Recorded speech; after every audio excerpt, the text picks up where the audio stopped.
Clerk will call the roll. Glenn Whitley, County Judge. Here. Roy C. Brooks, Commissioner Precinct 1. Present. Marty Van Ravensway, Commissioner Precinct 2. Here. Gary Fickus, Commissioner Precinct 3. Here. J.D. Johnson, Commissioner Precinct 4. Here. Constitutes a quorum. Thank you. Our invocation today will be delivered by Ron Bertel from the Auditor's Office. Thank you, Ron. After the invocation, please remain standing for our pledges. Thank you, Your Honor. The Bible contains a rich history of the nation of Israel. Beginning with King David, the nation experienced phenomenal growth and wealth and power as they depended on God. But approximately 350 years after David became king, the nation was carried away into captivity because they turned from God and served other gods. With that in mind, let us pray.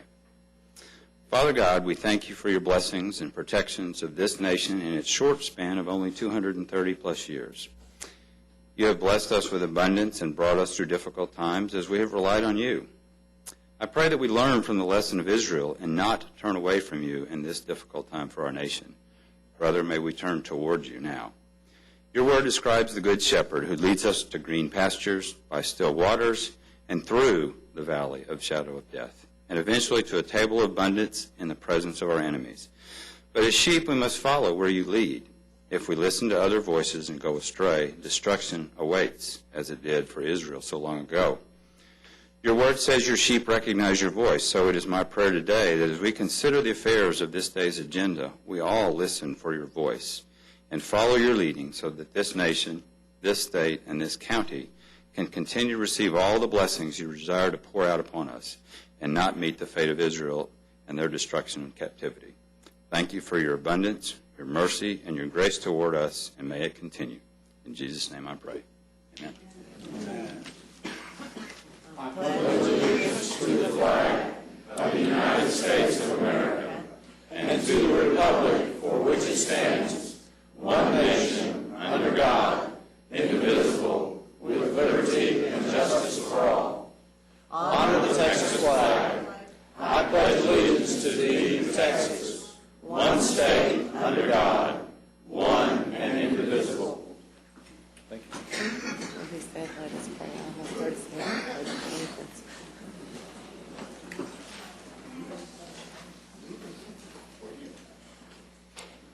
Mr. Manius? Thank you, Your Honor. Members of the Court, we have several announcements this morning. The first announcements are under the Administrator's section. Item 8A2, this concerns an exception to the travel policy. We're going to ask that we hold that item for 1 week. Also under the Administrator's section, item 8A3, this concerns signs on county-owned property.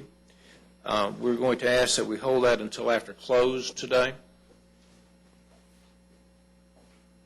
Also, members of the court, when we come to the briefing items, we're going to take these out of order. We will start with item B, which is the presentation concerning the new civil courts building. Then we will move to the update on the 2006 transportation bond program. With that, Your Honor, members of the court, we do have a special presentation and recognition today, and I would ask that Mr. Bruce Hammond and Bob Franklin come to the podium at this time.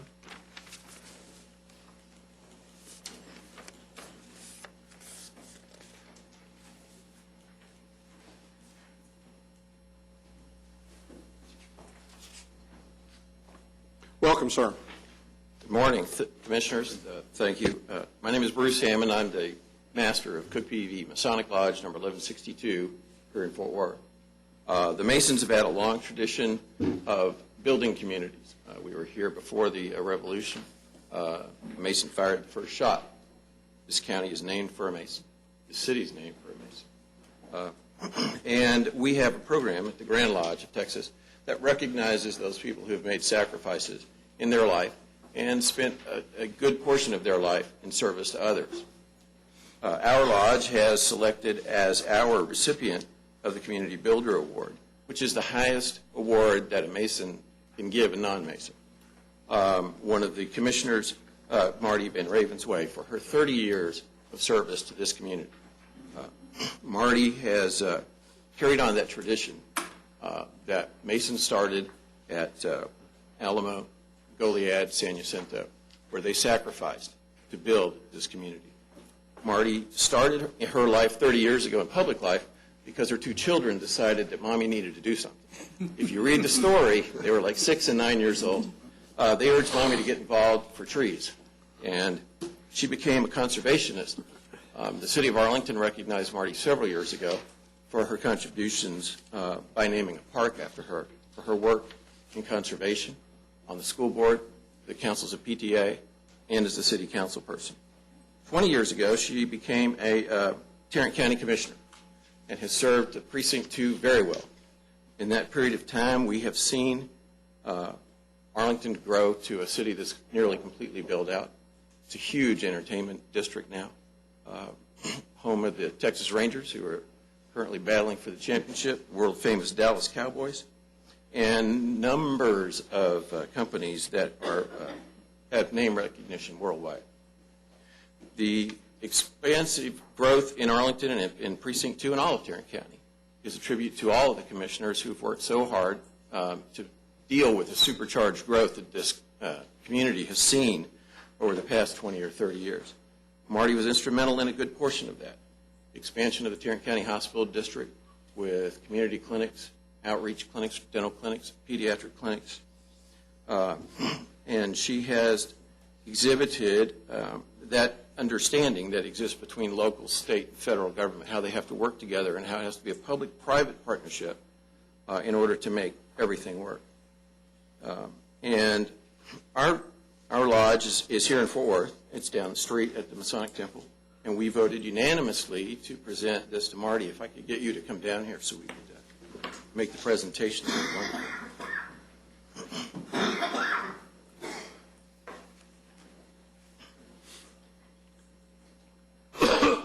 Marty, we've known each other for a while, and it's my distinct pleasure as your constituent, as a Mason, as a representative for the Grand Lodge of Texas and Cook Peavey Lodge, to present you with a small token of appreciation for your work for 30 years, along with a certificate signed by myself as master of the lodge in Fort Worth and our secretary, and authorized by the Grand Lodge of Texas for all the 97,000 Masons in Texas. We appreciate all that you've done. I am deeply touched, and I thank you so very, very much. Thank you, Chairman.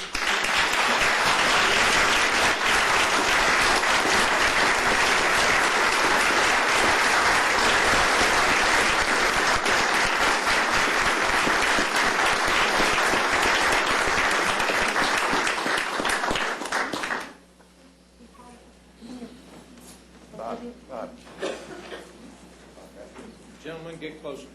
We have to get closer. Let bite. Hard anyway.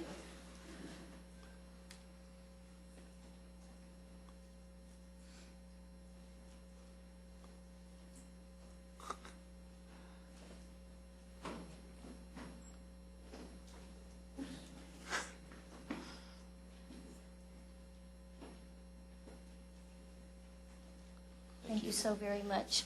If I could have a privilege for a moment, I'd like to introduce those two little boys that got me started, and my younger son, Scott.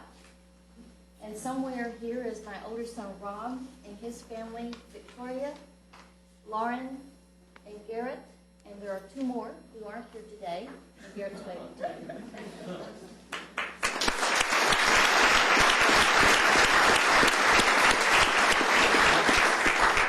And it's been through their support and my husband of 39 years before he passed that I've been able to do many, many things in the community.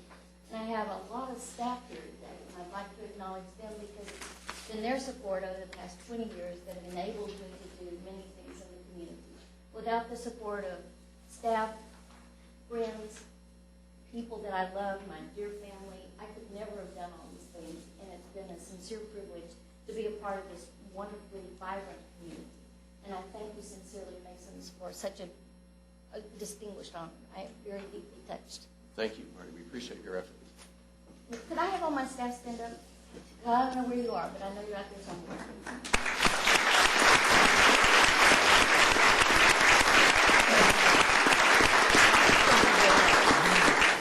Thank you. We might have a motion to receive and file. So moved. Second. We have a motion and a second. Any discussion? Please vote. Motion passes unanimously. Commissioner Fickus, you need Yes, Mayor. Thank you, gentlemen, again for coming out today. We appreciate it very much. Court members, you have before you the minutes of our regular meeting of October the 5th. Move approval. Second. We have a motion and a second. Any discussion? Please vote. Motion passes unanimously. Under our proclamations and resolutions today, the first thing we want to do is to recognize Tim McKinney, and I see Faye Ballou out there also with the United Way. We're kicking off the United Way campaign. The United Way is such a tremendous organization and has done so much for our county. We're very excited about the work that continues to go on there. And Tim, would you like to come up and just say a few words this morning as we start the process off here in the county? Good morning, Judge, Commissioners. It'll be short because I'm about to run out of my parking meter.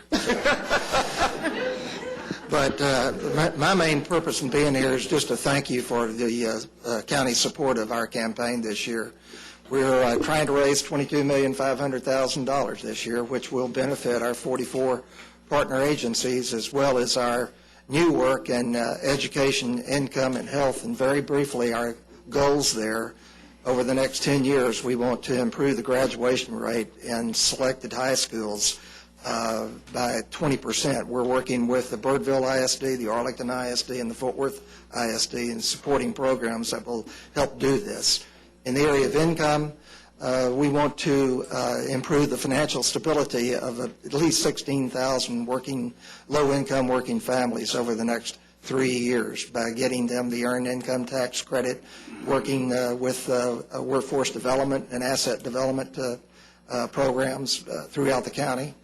And finally, in the area of health, our goal over the next 3 years is to keep about 11,000 older adults out of institutions, older adults that have chronic illnesses such as diabetes and Alzheimer's. So that's a very, very high level of our work over the next 3 to 10 years. Thank you for your support. It's important, and we really do appreciate it very much. Thank you. Thank you. Thank you, Tim. You know, I will say that I know Commissioner Fickus and Johnson both have fish fries. I know different other departments have had other events for the United Way. You know, our employees have always been great about volunteering, whether it be the food bank, whether it be the walks. And I would just encourage everyone. I know it has been tough financially around here and around really this whole area for the last couple of years. But I would hope that everybody would look at this year's campaign as they fill out that form, and maybe if you've not been able to give in the past, maybe you could put $2 on there for each paycheck that you get. If you have given, maybe you can increase that by $2 or some amount, just to again help those folks who are needing a little bit of help in these next few years. The United Way has been there and will continue to be there to help our community. We have, again, a great bunch of employees who give at all different opportunities throughout the year.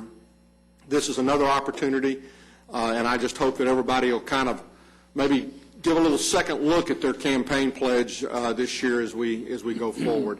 Again, I want to thank all the department heads, all the elected officials for the work that they've done in their areas to encourage their folks to at least consider this. It's a great program.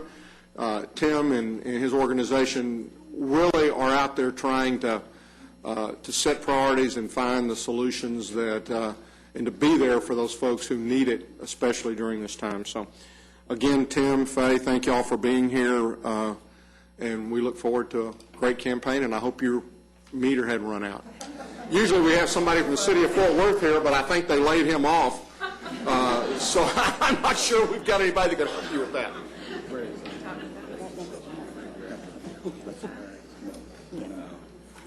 They did. Yes.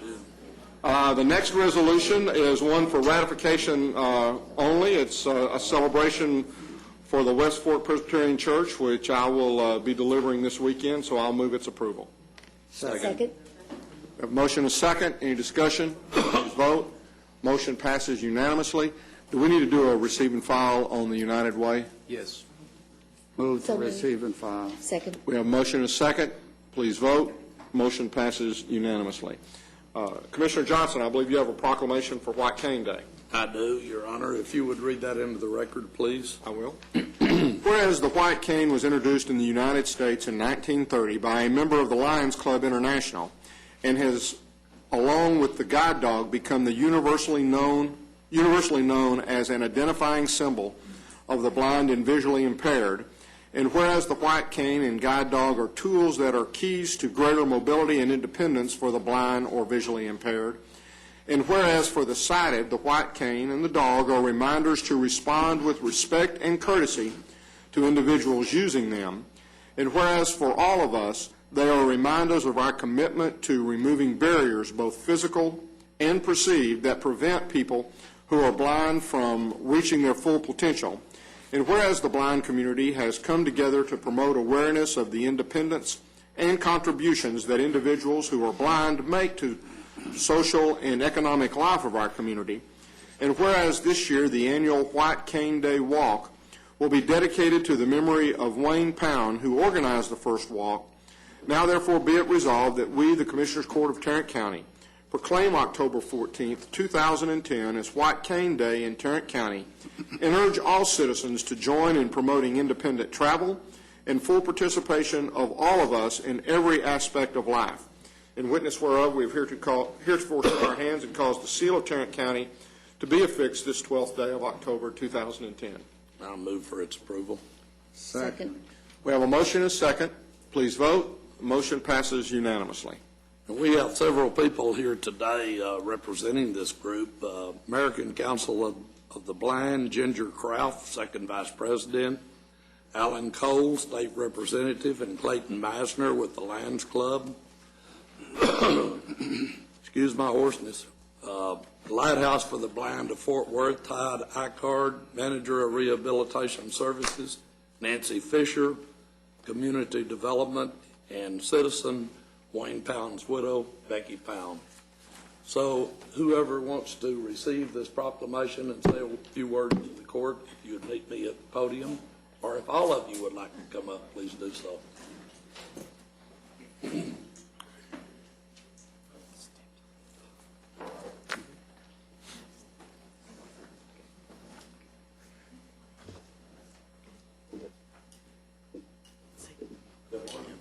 Okay, just right there. Thank you so much for being here. Thank you for your. Turn around here and do a picture.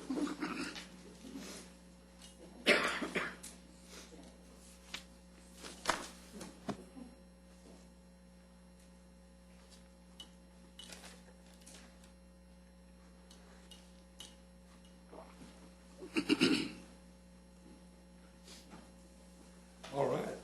On behalf of the Lighthouse for the Blind and American Council for the Blind, I'm Sharon Williams, the president of the American Council for the Blind.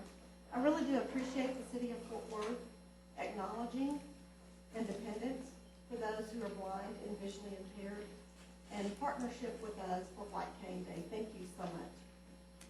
The county has been wonderful in doing this. And we invite all of y'all to come and join us. This will be Thursday. Our White Cane Day will begin at the City Hall. So all of you come down and help us with our walk. All right. Well, thank you very much. Thank you.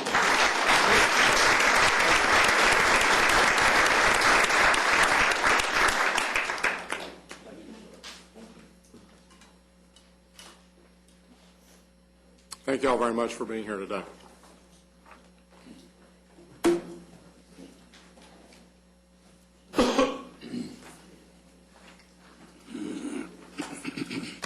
Court members, you have before you the consent agenda. Move for approval. Second.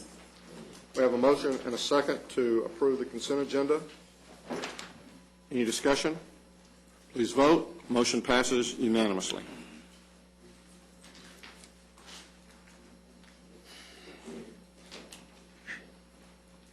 Your Honor, members of the court, under the administrator section, we have one final item to bring to you.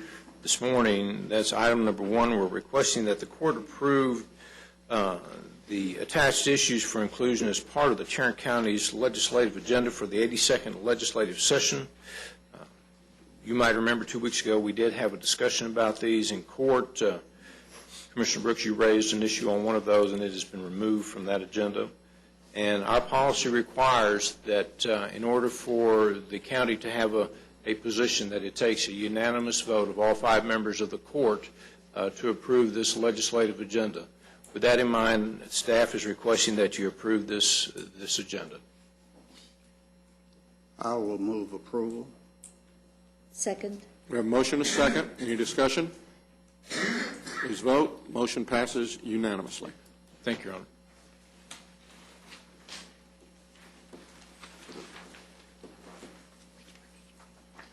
Facilities. Mr. Phillips. Good morning. Good morning.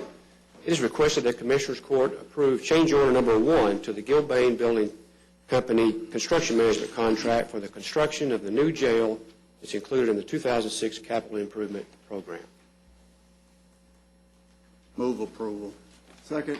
We have a motion, a second. Any discussion? Please vote. Motion passes unanimously. Thank you. Thank you. Ms. Glenn. I move to receive and file personnel agenda. Second. We have a motion and a second to receive and file the personnel agenda. Any discussion?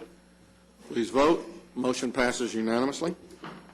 Thank you. We have 2 additional items for the court. The second item, we're asking the court to approve a waiver of terminal benefits for Constable Precinct 7. Constable is requesting a waiver for a senior deputy constable who retired at the end of August with 400 vacation hours.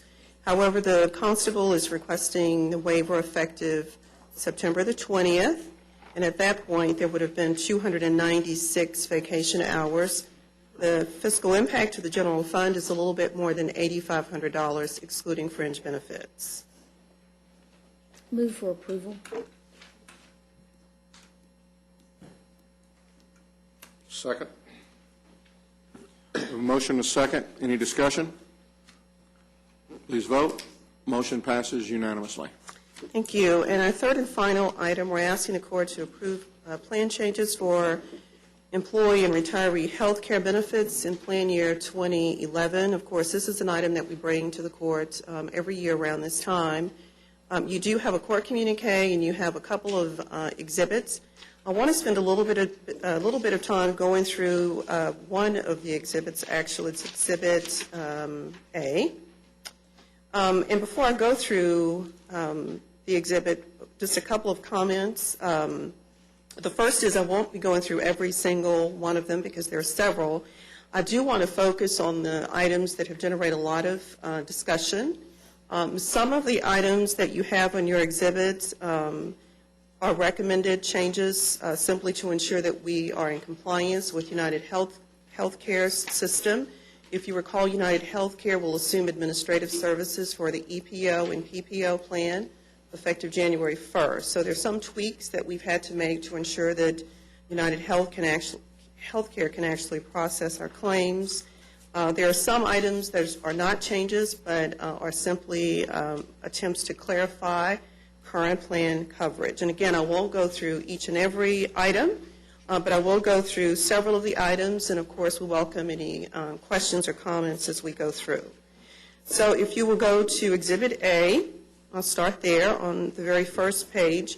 And again, if I didn't say, all of these plan changes in clarification, in the instances of clarification, are effective January 1st of next year, 2011. So the first item that we've had some discussion about, as the court is aware, of dependent eligibility. And this is a change that we're proposing to ensure that we comply with a provision that was covered in health care reform. What that change will encompass is that employees will be able to cover their dependent children until those children turn 26 years of age.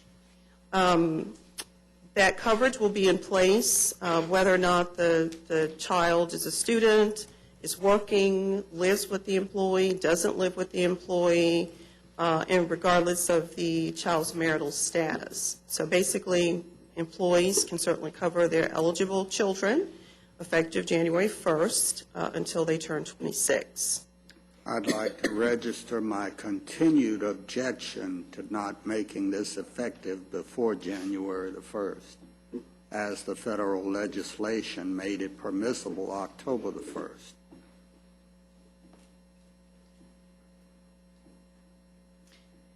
Objection noted. Okay, a couple of changes on that first page that I want to address. In the middle of the page, Let me back up just one second. You know, I don't want to brush that off. I guess what I want to, one of the things I think we did discuss that. It was an issue at the board. We discussed that. And, you know, what we have done with our plans in the past is always to make any changes effective at the beginning of the new plan year, because otherwise we would potentially be changing things all throughout. And we did discuss it. The board felt like that it needed to be as of January the 1st. That was the conclusion that we went to. And again, your situation, or not your particular situation, but at least what you're saying was an item that was discussed.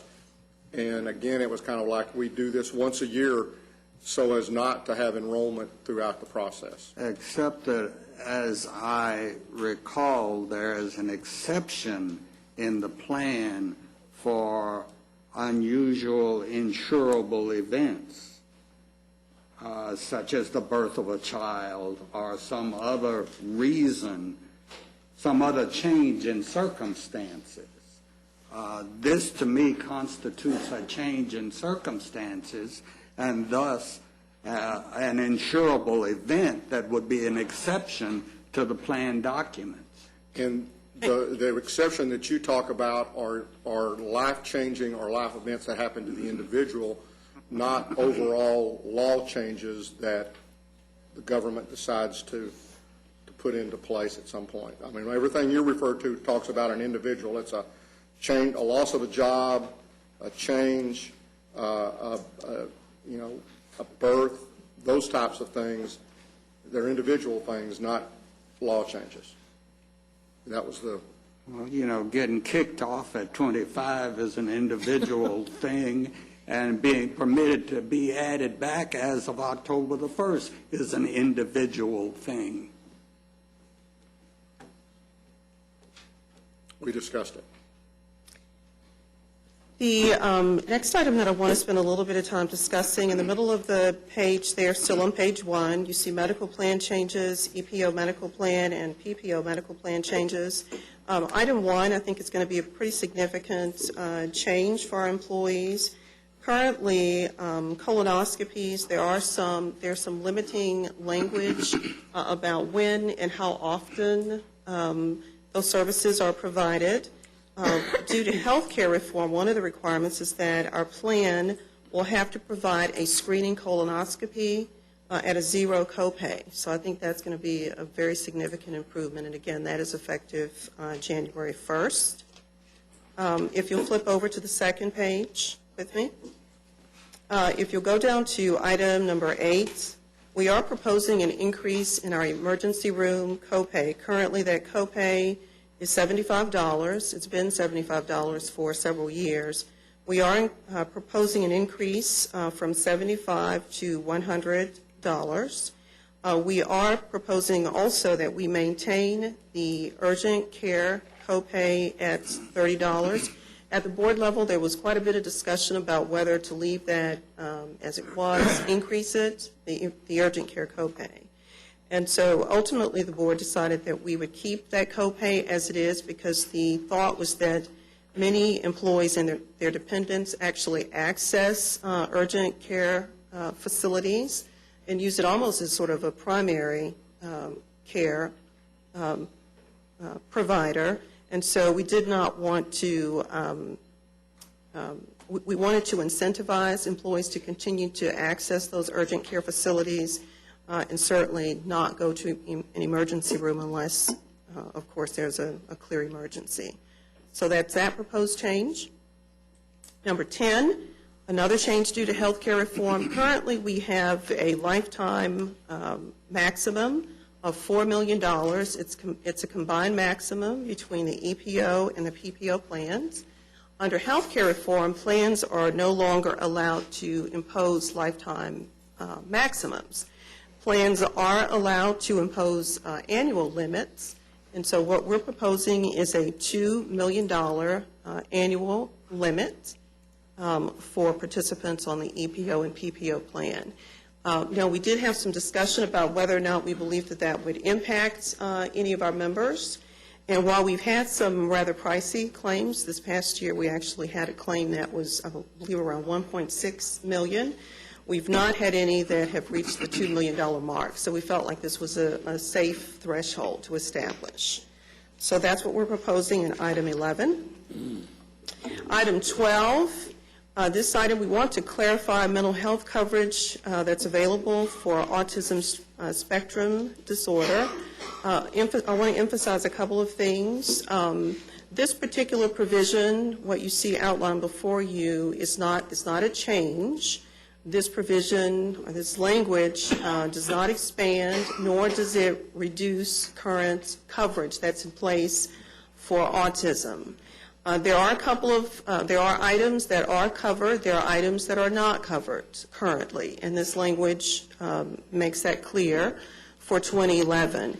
What you see indicated there, what is covered currently is speech therapy, physical therapy, occupational therapy, office visits, and prescription drug management. So that does not change. We are not advocating a change. That's the way that it is currently. That's the way that we're proposing it in 2011. Those things are covered. What currently is not covered, you see there in your paragraph, actually it's the last sentence, sensory integration, applied behavioral analysis, or ABA, Lovas therapy, music therapy are services that are not currently covered. And again, the recommendation would be that those items would not be covered in 2011 as well. And again, I'll repeat one final time, that is not a change. That's currently how the plan administers these services. I'm going to go ahead and stop you now because we do have an audience participation form from Leticia Martinez regarding, I think, this type of an item. So I would like to give you an opportunity to talk about this at this point in time. Thank you, Your Honor and Commissioners. Go ahead, if you wouldn't mind. Repeat your name and your address so that they can have that for the record. Okay. My name is Leticia Martinez. I've been a Tarrant County employee for 16 years now. And I sincerely thank you for this opportunity. I've been battling this issue for my child for over a year now. It feels like a lifetime, but just having the opportunity to have your voice heard feels like a blessing, honestly. I don't want to speak too much about autism itself. I want to say simply that it is a serious mental illness. It's diagnosed by a physician, and it's treatable. But it is a condition that affects a child more than likely for the rest of their life. My daughter was diagnosed February the 12th of 2009. I took her to the Child Study Center, and that is the best place to go here in Fort Worth, the Child Study Center, and that's where she was diagnosed. She was diagnosed by a neurodevelopmental pediatrician. This is a medical condition, and when she was diagnosed, I'll never forget that day, and it hit us so hard. So we did what any parent would do. We asked, "What do we do, doctor?" And the doctor said, "You need to get her into ABA therapy as soon as possible." What is ABA therapy? It's applied behavior analysis. It is a behavioral therapy, and it's so important, it's critical that kids get this as early as possible because that is when their brains are developing. And this is a therapy that basically affects the brain circuitry. This is not a simple educational service. Is it educational in nature? Absolutely it is. In the same way that speech therapy is educational in nature, in the same way that occupational therapy is educational in nature. There are so many covered services that are educational in nature, but they are treating an illness. And that is what we are asking to be covered. The doctor has said this is medically necessary. And I consulted the director of the Child Study Center, and she provided a letter that I think speaks to this issue directly. And it says, "To whom it may concern, I have extensive experience with the treatment for autism spectrum disorder known as applied behavior analysis. ABA is a service and treatment I prescribe. ABA is the most economical care that is appropriate and available for the effective treatment of patients with autism spectrum disorder. ABA is consistent with standards of good medical practice. ABA is not experimental or investigational. ABA is a treatment that is generally accepted as standard medical treatment of autism spectrum disorder. Numerous studies indicate that ABA is a scientifically validated and highly effective treatment of autism. ABA has been approved by the Office of the Surgeon General of the United States. The children of government employees deserve the same standards of care of children with commercial insurance." And the reason that Dr. Mott points that out is because this issue has been addressed by the Texas legislature and many legislatures across the United States. And state after state after state, Texas was a leader in passing the law that ABA should absolutely be a covered service. And I can tell you that the Texas law says specifically, at a minimum, a health benefit plan must provide coverage as provided by the section to an enrollee who is diagnosed with autism spectrum disorder. And it says that generally recognized services must be covered. Number one, evaluation and assessment services. Number two, applied behavior analysis. It's the first thing listed after evaluation. Behavior training and behavior management, speech therapy, occupational therapy, physical therapy, medications or nutritional supplements used to address symptoms of autism spectrum disorder.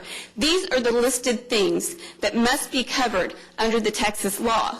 And what I take exception to on your form, number 12, where it says clarify the mental health coverage available for autism spectrum disorder, they lump in here applied behavior analysis with sensory integration, Logos therapy, music therapy. Those aren't even listed. Music therapy, sensory integration, and Logos therapy are not listed under the law, but applied behavior analysis is. Saying that we're going to cover speech therapy and occupational therapy, but not ABA, is the equivalent of saying, you need heart surgery, we're not going to cover the surgery, but we'll cover the pain medication. It's absolutely absurd to say we're going to cover these other things, but the main thing that your child needs to treat this illness will not be covered. So it never occurred to me when my child was diagnosed and the doctor said this is what she needs, that it would not be a covered service. We, parents of autism, are not asking for a handout. We pay our premiums just like everybody else. And when your child is struck with a catastrophic illness, then the only treatment or the best treatment that the doctor says she has to have is medically necessary. I don't understand why it would not be a covered service. We're talking about a serious illness. We're talking about the treatment that is the most effective, and it's not a covered service. I don't understand why autistic children are being treated as second-class citizens in this arena. A child with any other type of illness would not be told, oh, this is the main treatment, but we're not going to cover it. And I know, just common sense is the reason that it's not covered is because it is very costly. It's very expensive treatment because it has to be intensive. There have to be hours and hours of this type of therapy. And I understand, I obviously understand that financial concerns are huge, especially today. But we are not talking about the acquisition of new county vehicles. We're not talking about new laptops or printers. We're talking about the health of the children of your employees. That is not something that should be expendable. And if they don't get the treatment when they're little, when their brains are developing, then they're going to suffer much more for it later in life. And what the insurance companies are trying to do here is they're trying to push this into the educational segment, into the school districts. That's basically what parents with autistic children are forced to do if they can't afford this treatment. And our school districts are already overburdened. It's hard enough to be able to educate children as it is, much less deal with children who injured themselves, who can barely talk, who won't look you in the eye, who will make no eye contact, who don't speak very well. The school districts cannot possibly handle children on the spectrum where they can be dealing with any number of issues. So to try to push this down the road to the school district is frankly wrong. It's just absolutely wrong, and it's hurting these children in our community. I would ask that this position that is being taken, that should be treated as an educational service, show me why that should be. Give me a case law. Give me a doctor. Give me somebody in our community that will say, yeah, this should be treated as an educational service as opposed to a health service that should be covered. There is no support for that. I contacted the director of the Child Study Center, who absolutely disagrees with that, and I asked specifically, well, how do you say it's not an educational service? And Dr. Mock said, because it specifically treats the behavior excesses and deficiencies of a medical condition, autism. It's not available in a school setting. It's also helped to treat feeding disorders and tic disorders. These are not educational services. I have also done research, and I have found case after case. A case in Oregon found in favor of the family on this very, very issue. A case in Denver found in favor of the family. A big case in Michigan, it was $1 million settlement because parents were being denied ABA therapy as a covered service. Case after case, I couldn't find a case where the families lost because this issue is so compelling, and this is the right thing to do. I listened to your hearing from last week online, and I saw the recognition of the 20-year employees. And one of the employees that you recognized last week was a man that I respect and admire, and it's Marvin Collins. And I didn't know he was going to be here. But one of the things he said about Tarrant County and what he enjoyed about it is that Tarrant County does right by its people. And if we are going to have that as our brand, then we need to follow that. And that's what I'm asking you to do. Thank you.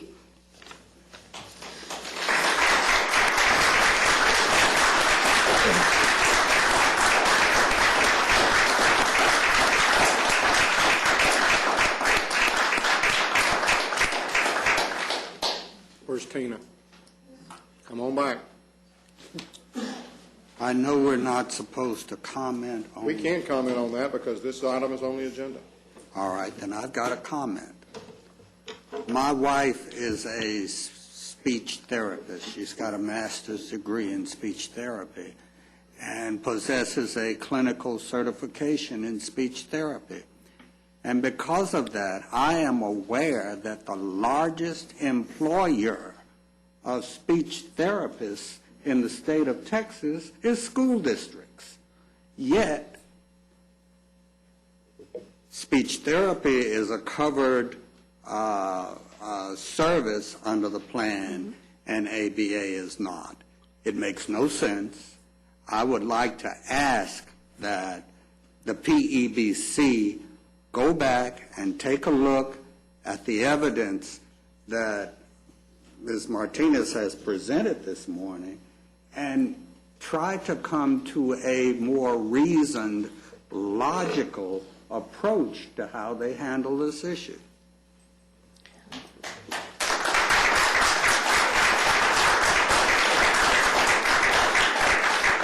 It's not logically consistent. Let me ask one question. Right now, it's my understanding that, I don't want it to be painted as though PEBC is the only one does not cover it. As I understand, the state, even though the state may have passed a law, the state employees' plan does not cover it, nor does the federal government employees' plan cover it. That's correct, Nor do Judge. most of the self-insured plans cover that particular. Is that correct? I mean, I agree, and I'll be glad to carry it back to the PEBC board, but please don't look at this as from a standpoint of we're the only ones. We're following the lead of the federal government. We're following the lead of the state government as we go about trying to determine what things we cover and what things we don't cover. That's Excuse correct. me, Glenn, just one last thing. Well, let me, Commissioner Fickus, go ahead, and then we'll. Hey, Commissioner Brooks, I agree with what you said in your comments on let's take this back and let them relook at it. It seems to me from what I have heard and have read, and I'm by no means, I've learned more about this in the last 14 hours than or the last 18 hours than I probably ever thought I would. But it seems that this particular treatment is a best practice for this type of problem. And it makes no sense if this is one of the best practices for this type of problem, they're not be covered.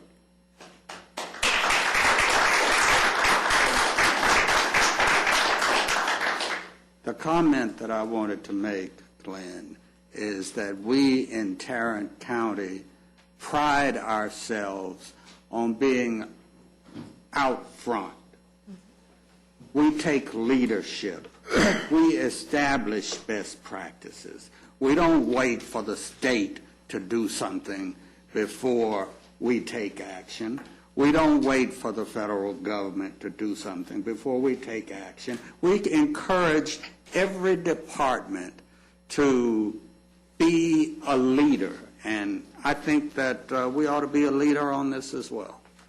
Did I ask a question? It was, Ms. Martinez said that she understood that it was a costly treatment. I have no idea what the cost is. Could she tell us, or can you tell us? Well, I can tell you that I have a range, and certainly Ms. Martinez can tell you what her own personal experience has been. But she's correct. It is a costly expense.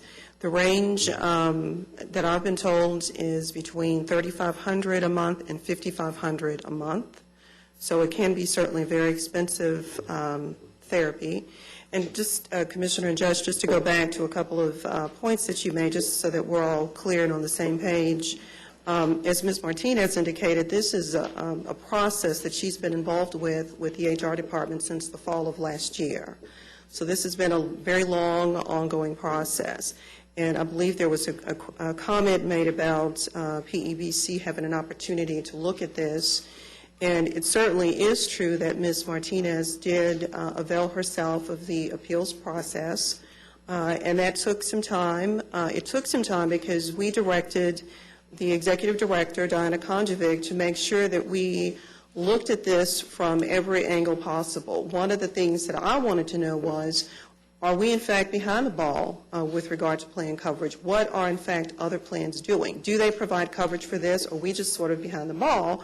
Because as you said, Commissioner, we like to be out in front with everything with regard to Tarrant County. And the information that we received back was that while some plans do cover ABA therapy, a large majority of plans do not cover it. The self-funded federal plans do not cover it, as the judge mentioned.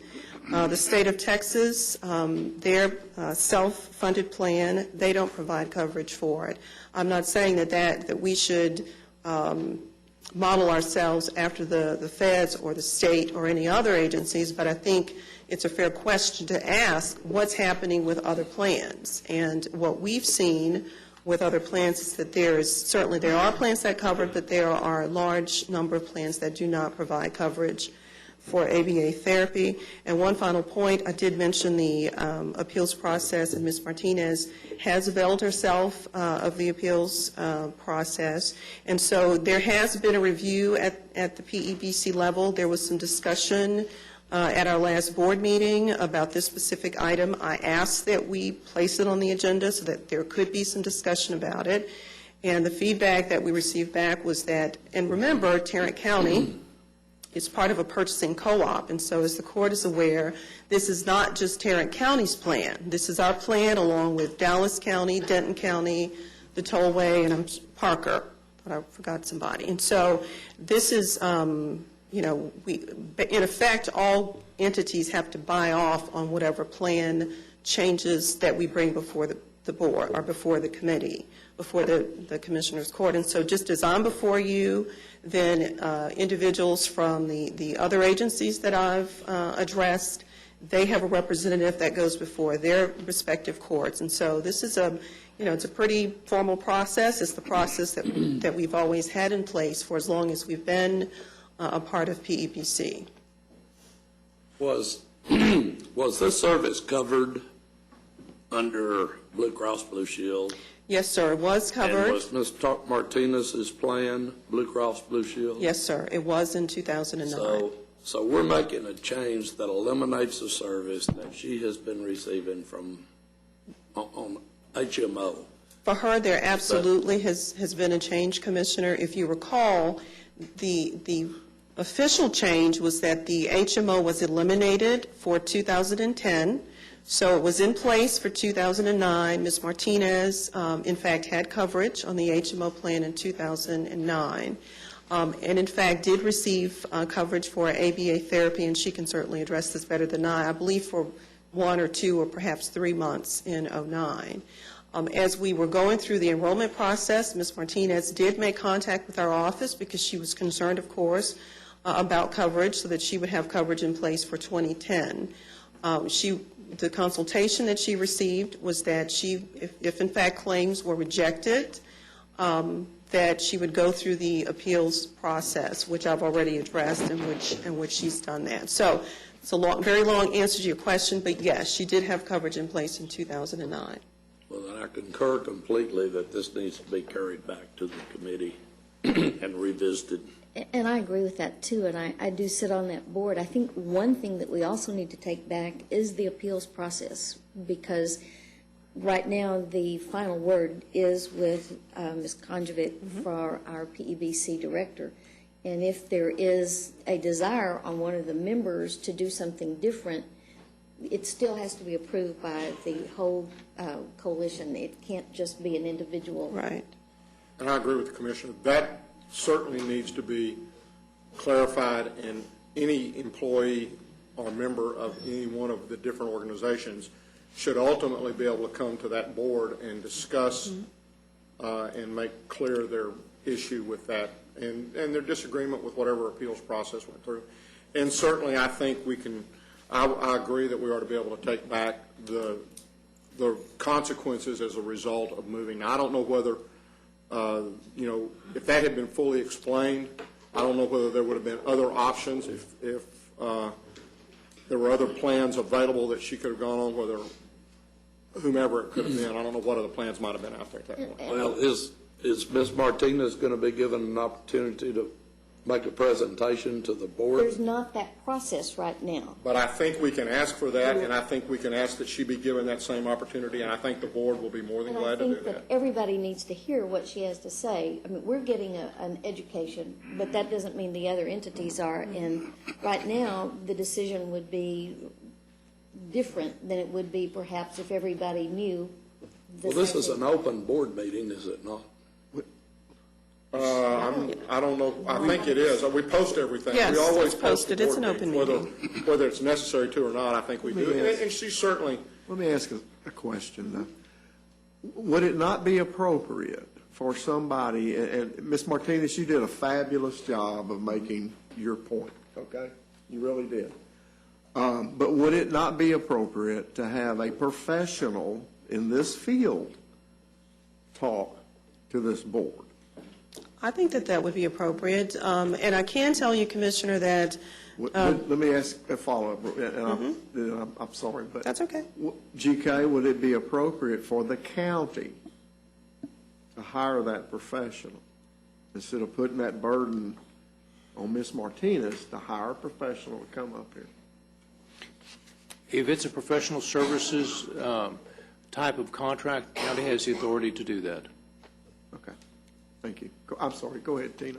Well, I was just going to say, Commissioner, that as part of the appeals process, I know that Ms. Konjovic did speak with several professionals in the field. She spoke with individuals at MHN. I believe she did reach out to the Child Study Center, which is an agency that Ms. Martinez mentioned. So there was a lot of collaboration. I know that Ms. Konjovic did reach out, to try to gather documentation, because one of the commissioners pointed out that this has been an educational process.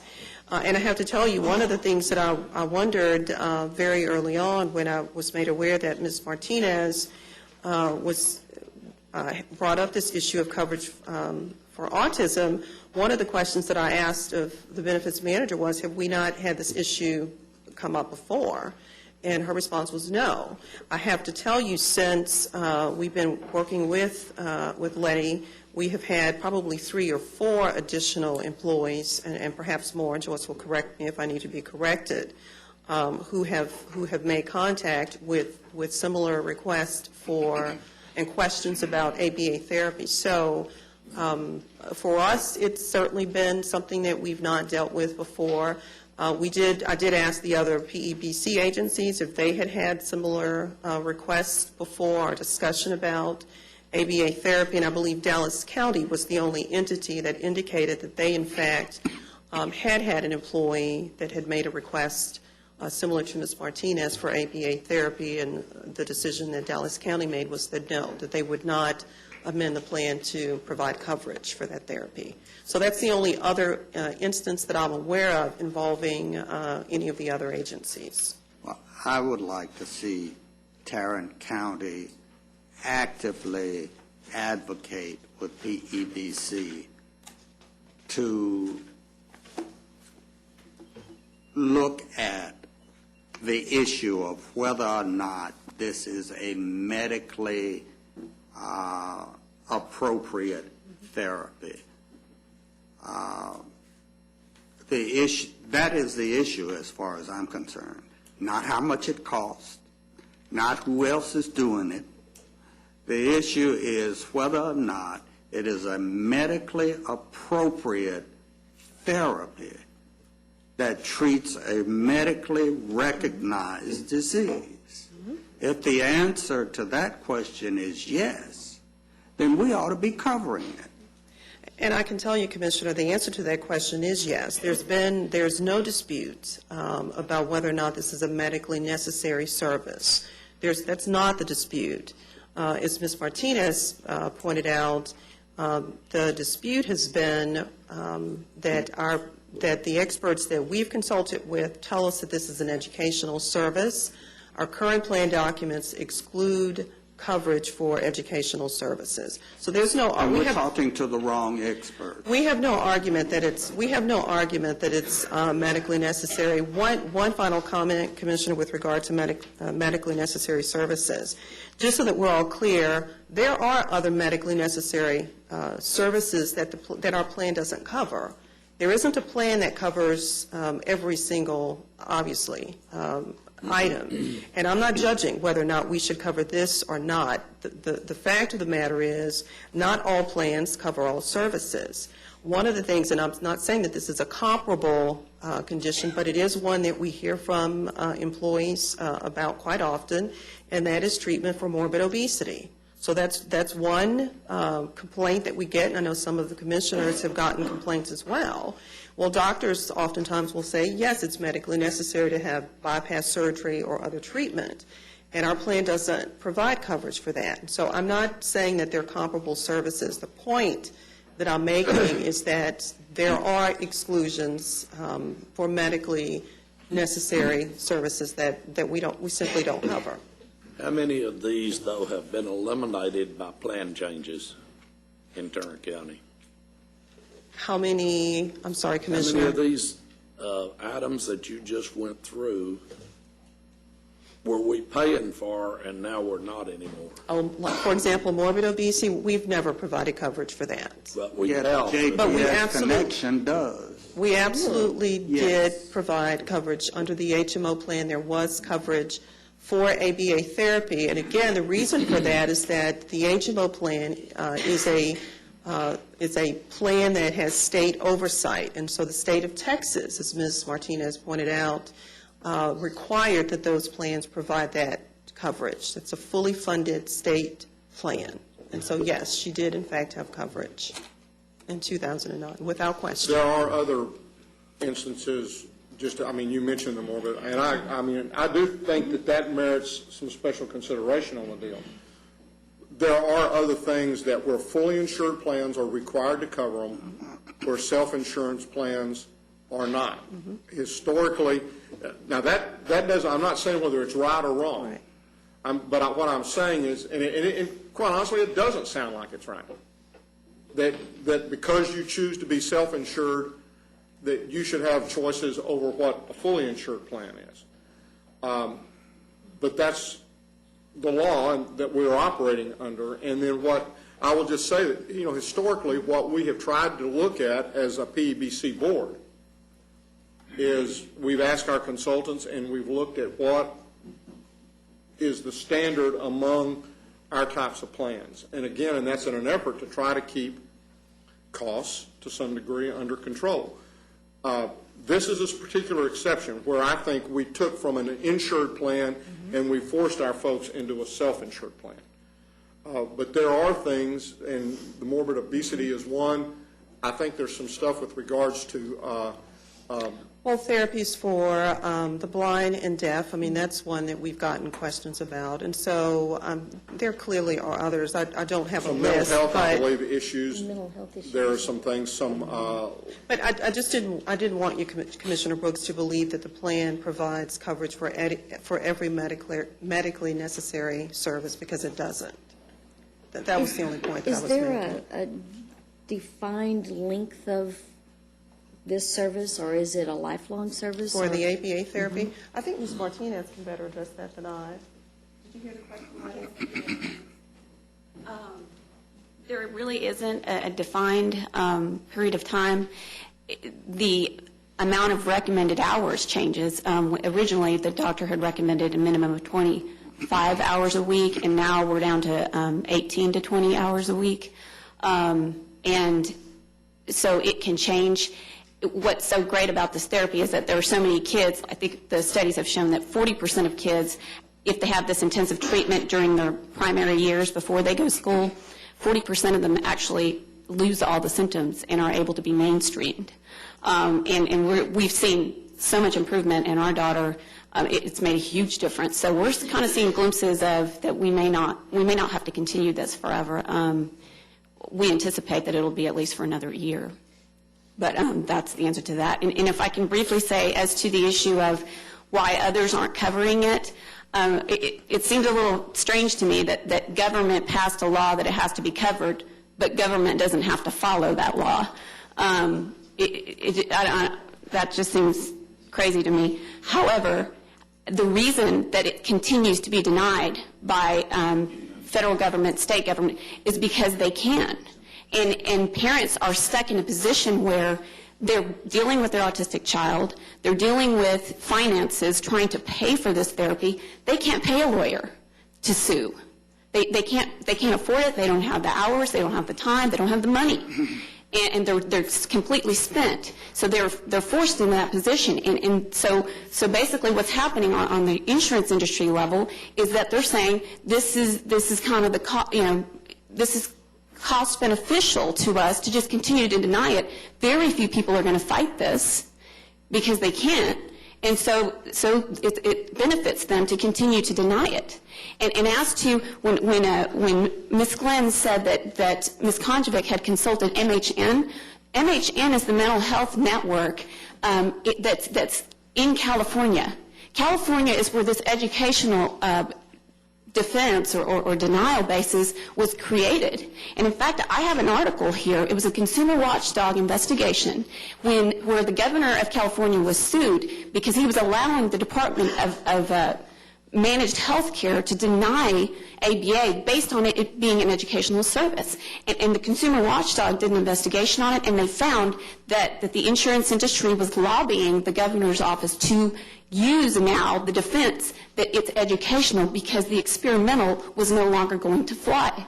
Because what happened is ABA was approved by the Surgeon General, the American Academy of Pediatrics.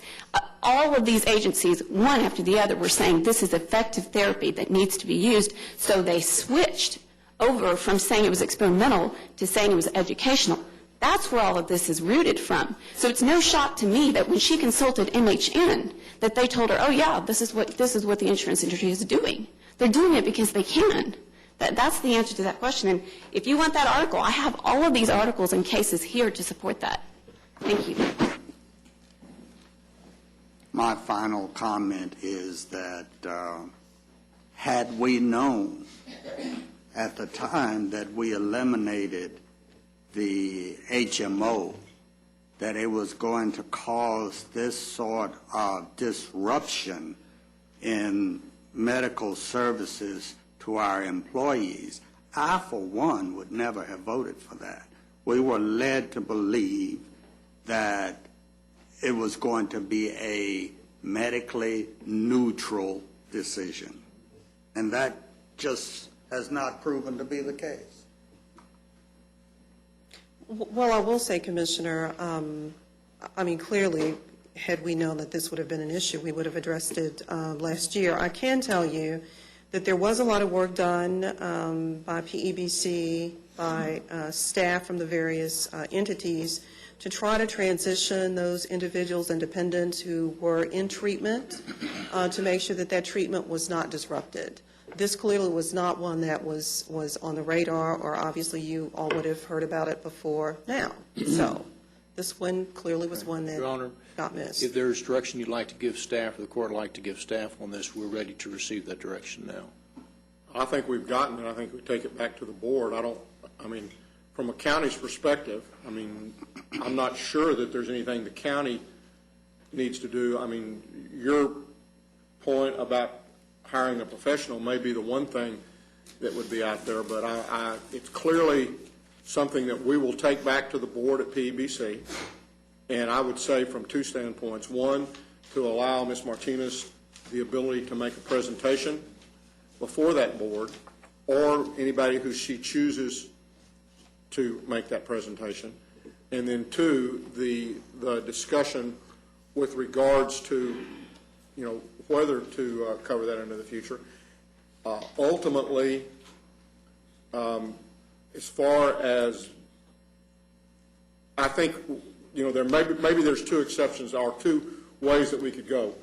If we don't approve the plan benefits and the rest of the boards do, then we're still a part of PEBC unless we elect to pull out of PEBC. If we elect to pull out of PEBC, then we have between now and January the 1st to set up some sort of an alternative plan for our employees. The other option may be, and I don't know whether this is an option or not, to make an exception and pay out of county's monies any costs that we choose to pay out separate and apart from what the plan chooses. We have that, I believe we have that authority and we have that ability with any employee who has any benefit or any claim denied. And so it would be, in that situation, a special request of this board or this court, and then we would get to rule on that and make that decision from that standpoint. I think those are our two alternatives if the PEBC board chooses to keep in place what they have presented here today. But you sure we have that option and that doesn't cause a conflict with PEBC? No, I'm not sure we have that option. I'm just saying those are issues that we need to analyze. That would be the thing that we would need to look at. Okay. So I think we have the direction. We've We've got the direction from the court. So Ms. Glenn, if you want to continue on the EPO issues, Sure. and then we'll move forward. I had just three additional items still on page. They're not numbered, but it's the third page of your Exhibit A. Just three additional comments that are pretty important for the court to make note of. Item 2 under EPO plan changes. We are proposing an inpatient hospital copay increase from $150 to $200, maxed out at $800. So that would mean for any hospital admission that the employee at a maximum would be out of pocket $800. So if they're there for a month, it's $800. If they're there for 6 months, it's $800. But we did bump up the daily copay by $50. If you look under the PPO medical plan, near the end of that page, we are proposing a $100 ER copay that would apply to all emergency room admissions, whether they are emergencies or not. We don't want our employees to try to make determinations about whether or not it's an emergency. If they feel compelled to go to the emergency room, then we want to cover it under that copay.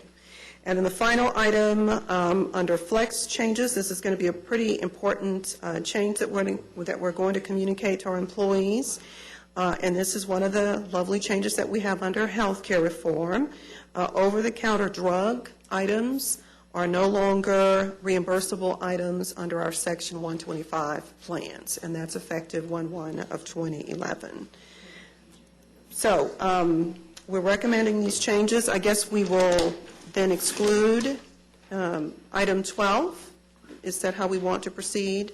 Let me see if I can craft a suggested motion for the court. We're going to ask the court to approve these changes with the exception of item 12 under medical plan changes, which concerns ASD, and that the court is going to request that this item be placed on the agenda of the PEBC for discussion and comments, and we'll make sure that Ms. Martinez is made aware of that time so that she can appear and communicate with the board. So move.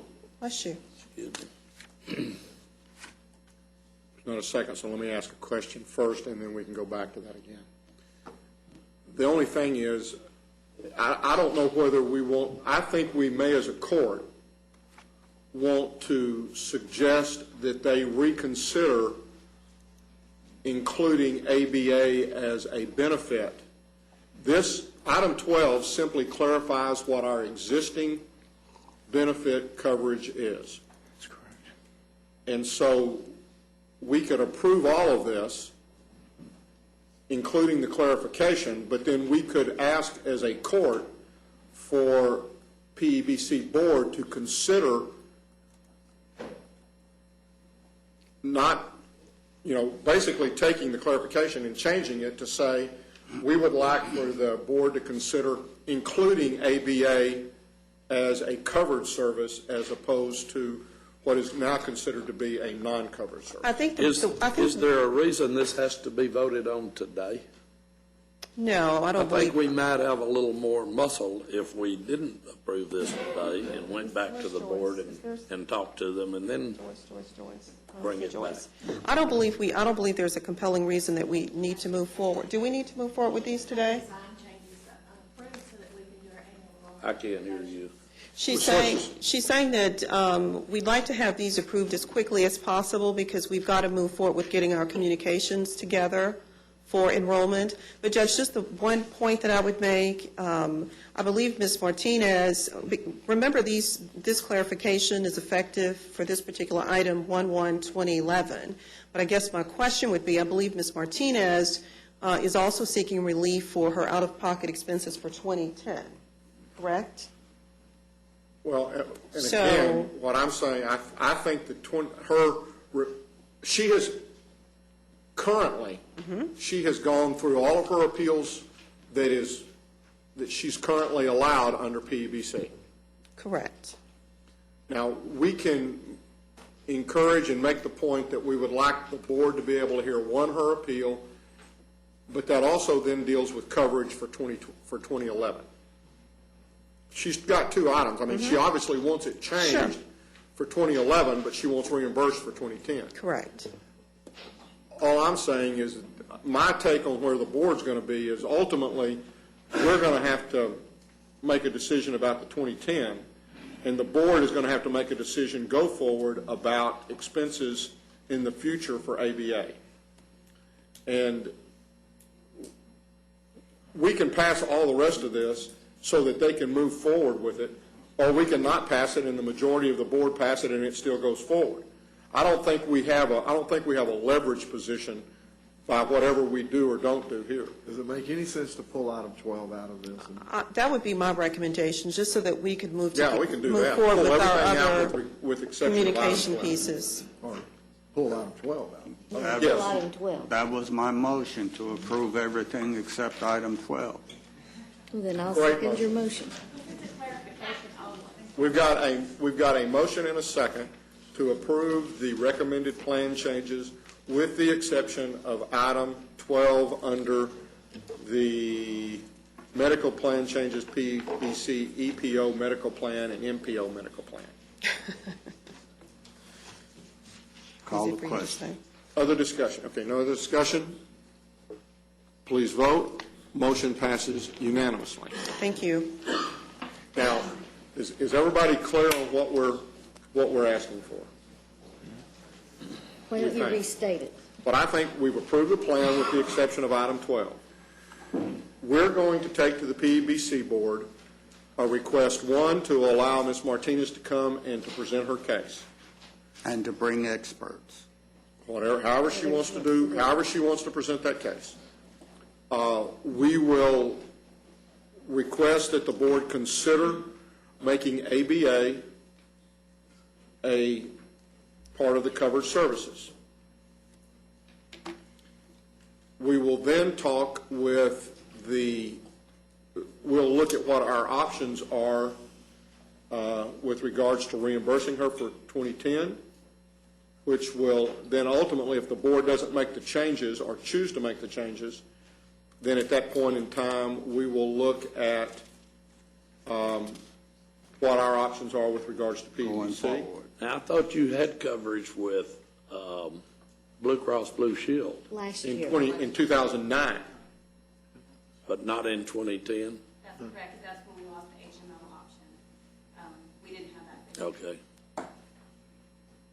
And she's been working on getting it, the attention this whole time. She has the attention. I think you have clearly laid Okay. it out. Okay. A separate item, but related, is that I don't feel at all comfortable with the appeals process at PEBC. That's what we also said. For the appeal to be just to the executive director, I don't think is. And we will move to make our part of that process to get her before the PEBC board will be to add a step to that, which allows any of the covered employees or their dependents to be able to appeal the ruling of the executive director directly to the PEBC board. That feels comfortable to me. Once that passes, then it comes to you individually. Then it will go to each one of the individual boards to decide what, if anything, they want to do to override that, because it's coming out of their self-insurance. I would agree with that. I think we're going to have about a 5-minute recess now that we've, I think, finished the HR's section of the report.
Ms. Brewer.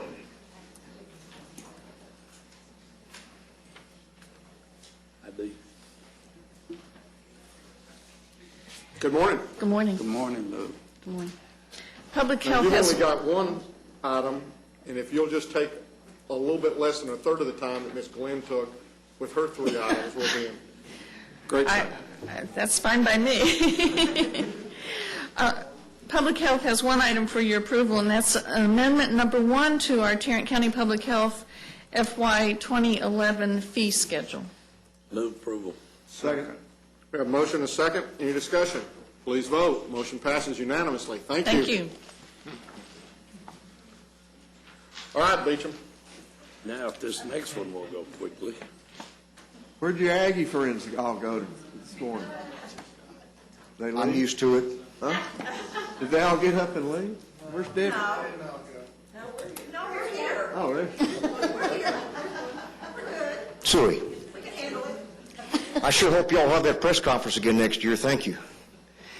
And A&M's quarterback was only our best player the second half, but it was a great game, though. It really was. Unless you pull another one out, too, I see. You and Mr. Rayburn will be whining real soon together, I fear. What about item 1? Is a bid award recommendation for RFP number 2010-058. This is an RFP for the Juvenile Drug Court Services. Our recommendation will be toward certain sections to the North Texas Addiction Counseling and Education Incorporated, Lena Pope Home. If approved, we're also seeking contract approval from the court. Move approval. Second. We have a motion and a second. Any discussion? Please vote. Motion passes unanimously. Number 2 is another bid award recommendation for our bid number 2010-120. This is our semi-annual contract for copy paper and our stock computer forms. Our recommendation would be to award a per enterprise basis, awarding to the 6 vendors as shown in the court communique. We did receive 2 bids, one from Olmsted Kirk Paper Company and Gulf Coast Paper Company. They indicated they would not hold our pricing, their pricing firm for the 6-month term of the contract, so we would recommend rejection of those 2 proposals. Move approval. Second. We have a motion and a second. Any discussion? Please vote. Motion passes unanimously. Our last item is item in regards to RFP number 2010-070. This is an RFP for the first offender services for juvenile services. We are recommending rejection of all those proposals based on the fact that they did not receive the grant funding to continue this program. Randy Turner is here if you have questions on that particular item. Move approval. Second. We have a motion and a second. Any discussion? Please vote. Motion passes unanimously. Thank you.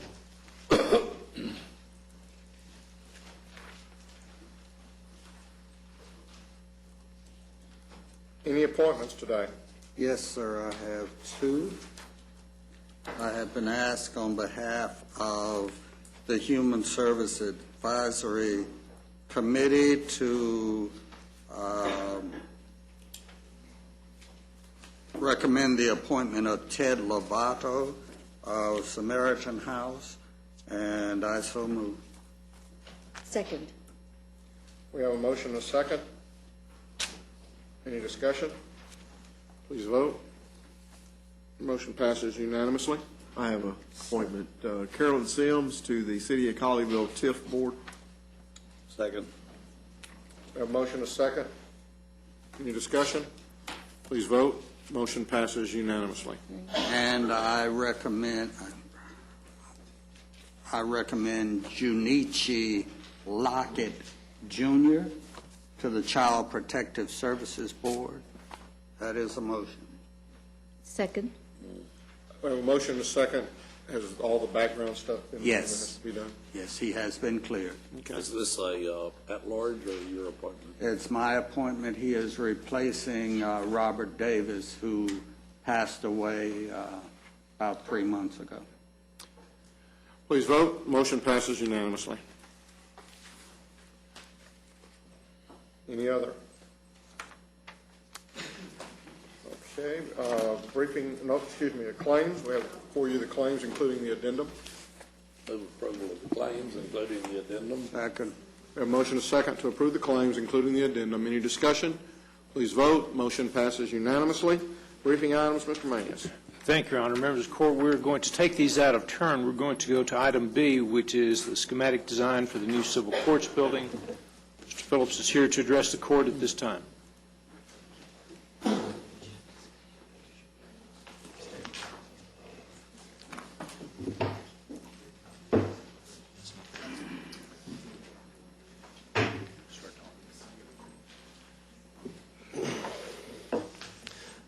purpose of this briefing is to update the Commissioners Court on the progress of the Civil Courts Building project that's included in the 2006 Capital Improvement Program. First, I will present you an overview of the project and the capital budget, and then I will turn it over to Duncan Broyd and Steve Janway, both from HOK Architects, who will present the schematic floor plans and elevation drawings to you. And then I'll be back up here requesting the Commissioners Court consider approval of the drawings so we can move forward with the next phase of design.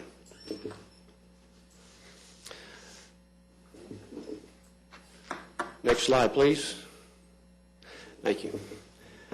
The project is a approximately 227,000 square foot, 7-level building that will be LEED certified at the silver level or above. This building provides space for 12 civil district courtrooms. It provides space for one larger courtroom on the second floor that will be used for complex multi-litigant trials. Regarding the court floors, the Civil Courts Advisory Committee has reviewed and approved these court floor designs already that you're seeing today. I would like to thank the committee. I would like to thank the chairman, Dee Kelly, also the vice chairman, Judge David Evans, and all the other committee members for the time and effort that they spent in assisting the architects with developing what I believe are well thought out court designs. They've done a fantastic job for us. Also included in this project is the space for the 8th Administrative Judicial Region offices, also for the district clerk offices that support the civil courts in this building, jury services.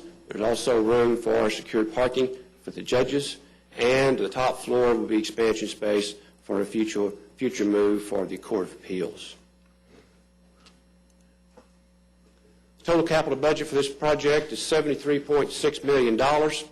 Now, this includes the finish out of all interior spaces, all future courtrooms, and all multi-litigant trial courtrooms, except for the Court of Appeals floor on the top floor. Now, as this compares to the concept design level budget I presented to you in March, I've increased today's budget slightly to adjust for additional construction materials testing that's going to be needed through construction, also to fully fund the audio-visual equipment for the courtrooms, and to fully fund what I think the angels will cost to be removed from the old Civil Courts building. And that bid opens October 19th for the removal. Costs are not included in here for that? Yes, they are included, $500,000. What happened to the 100,000 that we were originally talking about? I always have better budget estimates when I have more information. We went ahead and had the architect and the structural engineer get close to the angels when a boom left, and they found out that some of those pieces weigh up to 5,000 pounds each. Oh, my goodness. So we are concerned. They're heavy angels. They are very heavy angels. They're not light as air, huh? They're not made of styrofoam. That's correct. So the bids do come in, and we'll find out what that's going to be in a couple of weeks. Now, I have talked with... I'm not as excited about a $500,000 angel as I was about a $100,000 angel. Yes. Did you ever really think they were going to be $100,000? Oh, I always believe everything Mr. Phillips tells me. Thank you, Judge. And I have talked with the county administrator's office and the budget office about how we're going to go about funding this, and I think Debbie has a few comments here. Oh, are we ready? Funding the angels? Funding the project. We were talking about my angels. Yeah, we always look at the bigger picture. Mr. Phillips presented, as you can see there, a projected budget of $73.6 million. The original budget set and included in the bond issue was $62.3 million. What we also have available are a couple of things. We've been receiving funds for a number of years from the Downtown Fort Worth TIF, of which we originally held available for the Family Law Center. When that wasn't needed because we'd already sold adequate bonds, we then held it available for the Civil Courts building. To date, with this current year, 2011's distribution from the TIF, there should be a little over $3.2 million available for this project from there. From the 1999 bond issue, which again built the Civil Courts building, the Family Law Center and the parking garage, there is accumulated interest earnings still in that fund. It is approximately $2.5 million.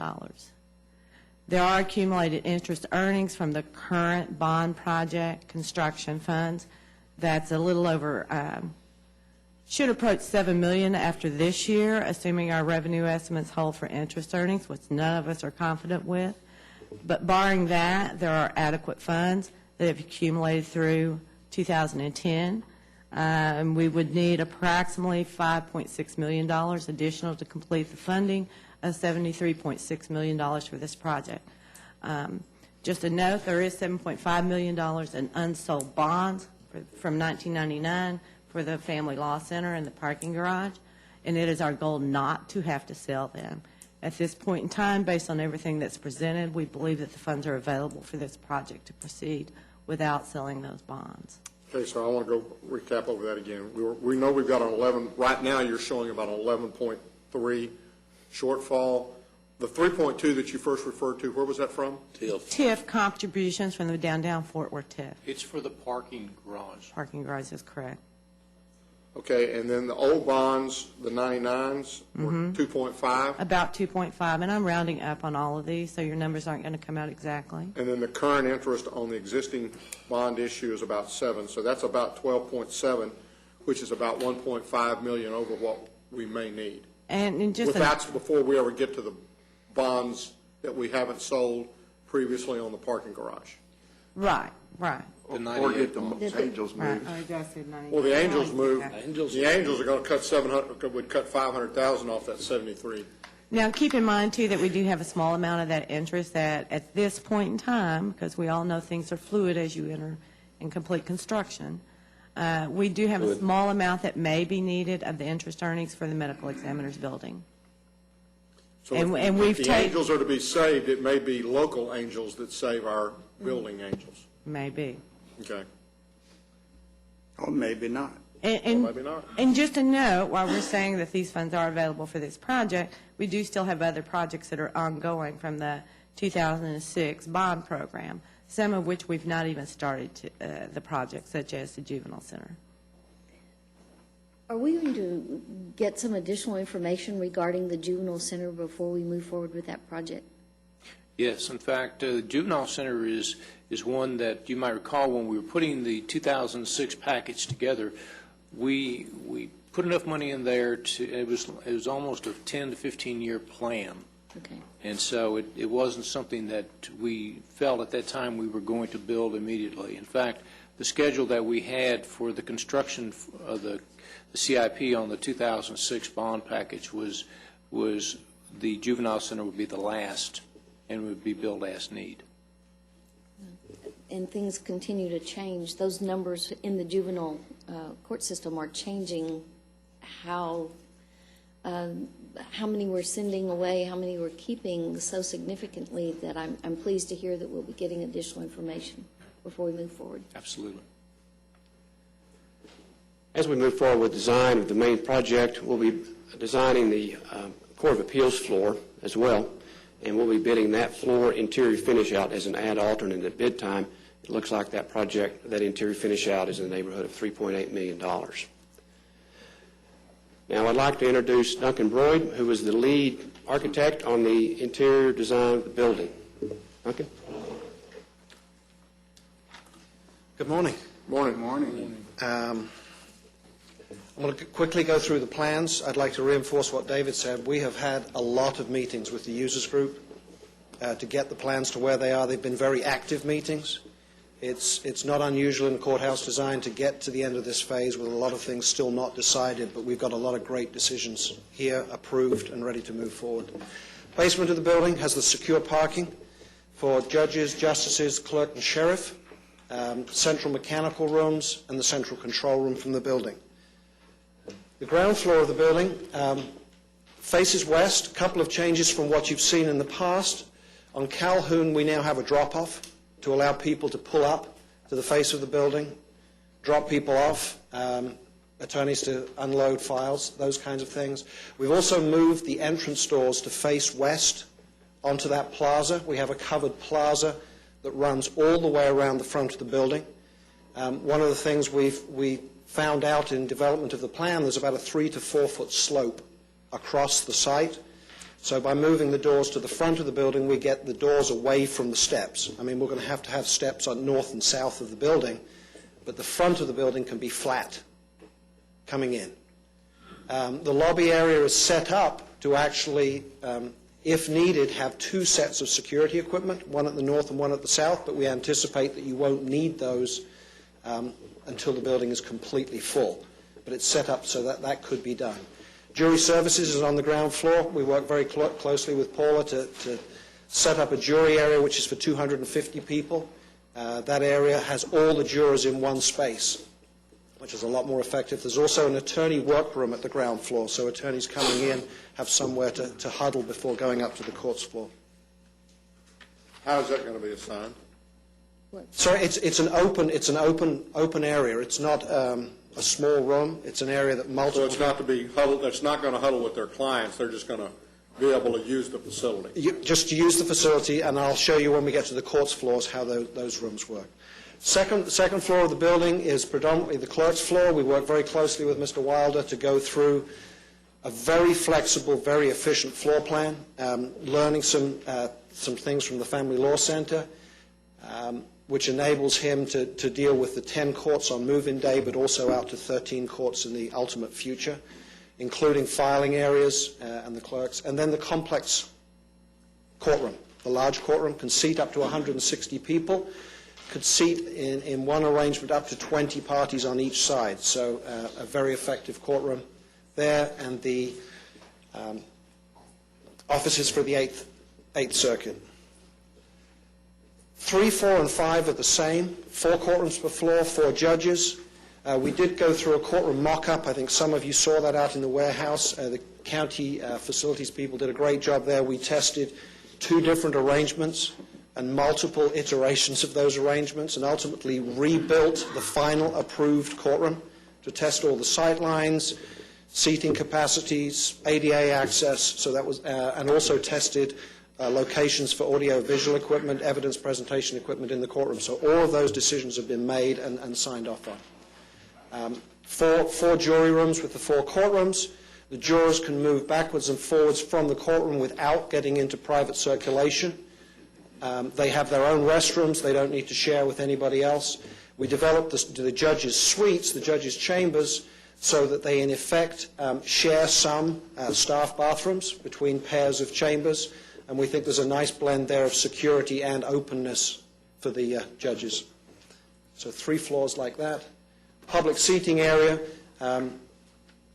very open, looking towards the historic courthouse. Room there for people to gather outside the courtrooms. And then every courtroom has 2 of those attorney-client conference rooms, which can be used by attorneys meeting with parties before. They're of different sizes. We have some, they range from about 12 by 8 up to 15-foot square rooms, so we can get multiple attorneys in those. Is the ultimate courtroom that y'all picked on, is it still constructed out there, or has it been torn down? I don't know. Still up. Still up. It was a very useful exercise. We learned a lot from that process.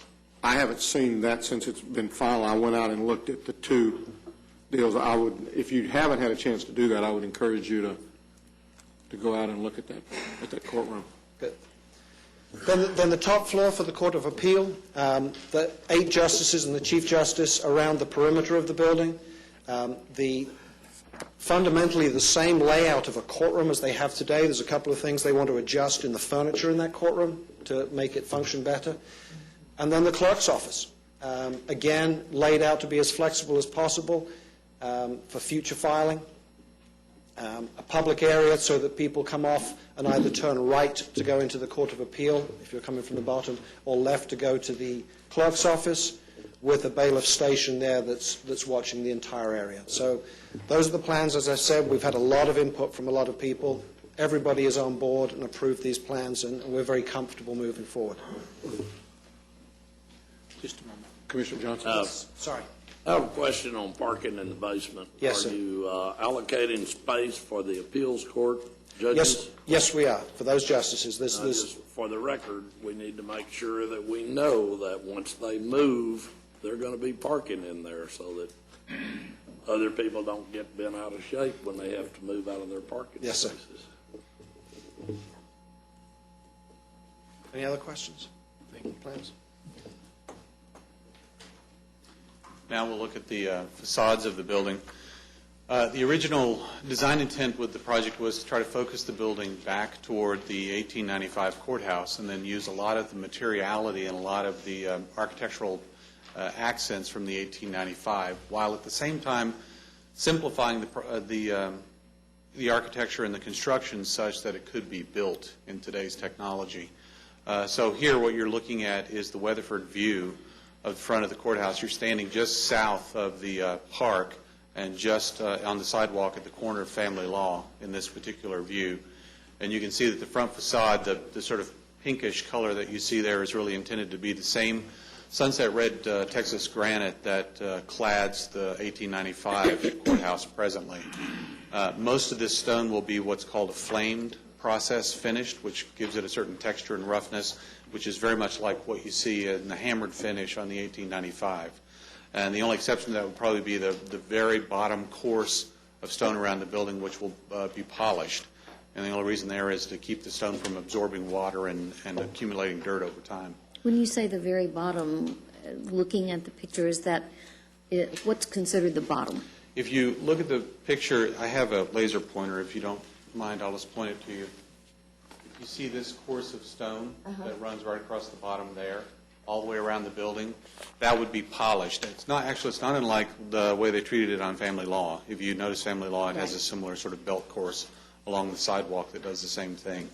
The technique there is to avoid accumulating dirt and pollution at the base of the building where water splatters up. Will the columns be flamed? The columns will be flamed. You're talking about the columns in the archway? Yes. Yes, those will be flamed. And the arch itself will actually be formed from the same Texas red granite, but likely to be honed and finished so that you get a smooth shape all the way around the shape of the arch. The arch is actually probably one of the more complex architectural accents of the entire building because it has to curve in two dimensions at the same time. So I think that'll give a rather unique presence back to the public thoroughfare. This facade does face west, so protecting it against the western sun is an important consideration. So we've taken several architectural maneuvers to try to do that. One is the brise-soleil structure, or the grills, at the front of the building, which protect all the public spaces. As Duncan was mentioning, there's the lobby spaces between all the courts facilities on floors 3 through 5. And then floor 6 also has a public lobby along that face. And floor 2, which is the court clerk's floor, has lobby space along that face because that's where the elevator cores are. How far away is that grid, I call it, I guess, from the glass? It's about a foot off the face of the glass. And there's a couple of reasons why to do that. One, we're not trying to create a pinched condition so that things can build up there. The grill itself has to be operable so that we can get in to clean the window systems and everything behind that. We are currently engaged in a discussion where the window systems might be operable from the interior and be able to be cleaned from that side without having to access it from the grill side. But that's something we're You're saying currently those looking windows at. are actually going to be opened? They could be Ability operable. to be opened. Yeah, they could be operable for the sake of cleaning, not for ventilation. What is that made out of? It's made out of a material called Rhine zinc, which is a combination of nickel and zinc alloy, and it's self-healing. The reason to use it is, again, we're looking at this building as a 100-year building, so we want to use materials and things which will last for that period of time. Rhine zinc is a unique material, a metal that actually heals itself, so that if it gets scratched or damaged or something like that, it has a tendency to sort of coat itself over and stop the corrosion process. Okay. Amazing. Is it polished? Is it brushed? It's a dull sort of bronze color, dark bronze color, typically. It does get affected by pollution, so those colors can vary a little bit, but by pre-weathering it through the manufacturing process, you actually limit the possibilities of that happening. Okay. Is that going to in any way be similar to the other frames of the windows, or the windows below or the windows above? All of the windows systems will actually be composed of aluminum, but they will be painted with a Duranar, what's called a Duranar system, which will have a matching color to the Rhine zinc. So where there is metal skin, it'll probably be of the Rhine zinc material, and where there is aluminum framing for window systems and such, it'll be painted to match. If the grill changes as it heals itself, how are we going to change the paint to match? The variation between the two would be very slight. Most people would see it as the same color. What's the warranty on the paint? Oh, on the paint, Duranar probably has like a 25 or 50-year warranty, and it has ultraviolet light protection. It's a factory-applied process. Almost every curtain wall building you see in the world has that finish on it. You live in this You're area, not right? considering like a Duranati bronze anodized finish or Well, an electronic? anodized finish is a different kind of finish. I know. This is called a fluoropolymer. So it's actually, there's an electrolytic process which bonds the paint to the material. I'm familiar with Don't want to get way technical. Is in it this. less expensive than anodizing? Or? It's actually probably more expensive, but it actually performs better than anodized. In terms of, the problem with anodizing is you can scratch the material as you put it up, and then you don't really have an easy way of fixing it. With the fluoropolymer, if it gets scratched going up, it can be removed, or it can be field painted with a field applied paint that matches it up again. Okay. So if we go to the next elevation, now you're standing at the opposite corner looking at the same facade. And from this view, you can actually start to see the north facade of the building. And you can see the fenestration of the bay windows, which actually are on the court's floors, and then the smaller punched windows that happen at the court clerk's floor. And then at the very top of the building, you can see a long extended stone-clad eyebrow, which sort of shields the upper floor from sunlight. And this is particularly handy in the southern facade. On the northern facade, you're more concerned about western sun and eastern sun, as you have early sunrise and a late sunset. And you can see brick is predominantly used on these facades, combined with stone at the ground floors. That's local brick. Pardon me? Local brick. Yes, Acme brick. And the color, to describe the color, it's going to be very similar to family law in terms of its red coloration. So it's sort of a deep red color. In this, you can see now front elevation. This is a flat two-dimensional projection of that same facade. And you can see the fenestration of the arch and the columns that hold it up in the front of the building. We're only now beginning to study how the joinery will work in the stone facade itself and how the pieces will go together. I'm assuming I've become real aware of what I see. I better be prepared to see every day out my window. Yeah. Are we talking about painting that gray up at the top? Where? Those two things on the Those top. two things, I'm Oh. assuming what is covering our electrical up at the top? Okay, the penthouse structures. That Your offices. Your new office. Give me an even better view of the park across the street. There's a discussion going on there with regard to those two boxes, which is that there's an option to have those pieces of mechanical equipment actually framed off-site by the mechanical equipment producer, the company that produces the equipment itself, and then helicopter lifted onto the roof as a set package. So what you're seeing there is a big unknown to us right now as to what our options would be in terms of cladding those penthouses after the process of getting them up there. So this is schematic design still. There's a lot of very detailed discussions that need to happen relative to what's actually going on the roof of the building and the penthouse structures I themselves. guess from my detailed discussion on this deal, I would like it to be a color that either matches the one in between or the one on the ground. I don't want gray. Okay, understand. It's not intended to be gray. It would. Well, It looks. It looks that way in that image, Gray yes. to me. And I learned that if it looks that way, I better plan on it being that way. Right, all right, Because I got understood. a lot of gray out my window right now that I didn't think was going to be gray. That is not a lot of fun to look at. All right, we'll look at that as that develops further. You can see the angels are actually incorporated into the facade of the building here, and what we've done is we've reattached the angels in the drawings. We've reattached the angels to the building in the same way that they're attached to the current court's building, so that we've provided the same masonry block backup in that system to simplify getting them reattached to the building. So instead of building some sort of steel frame or something behind it. What's the background behind the angel? The brown color?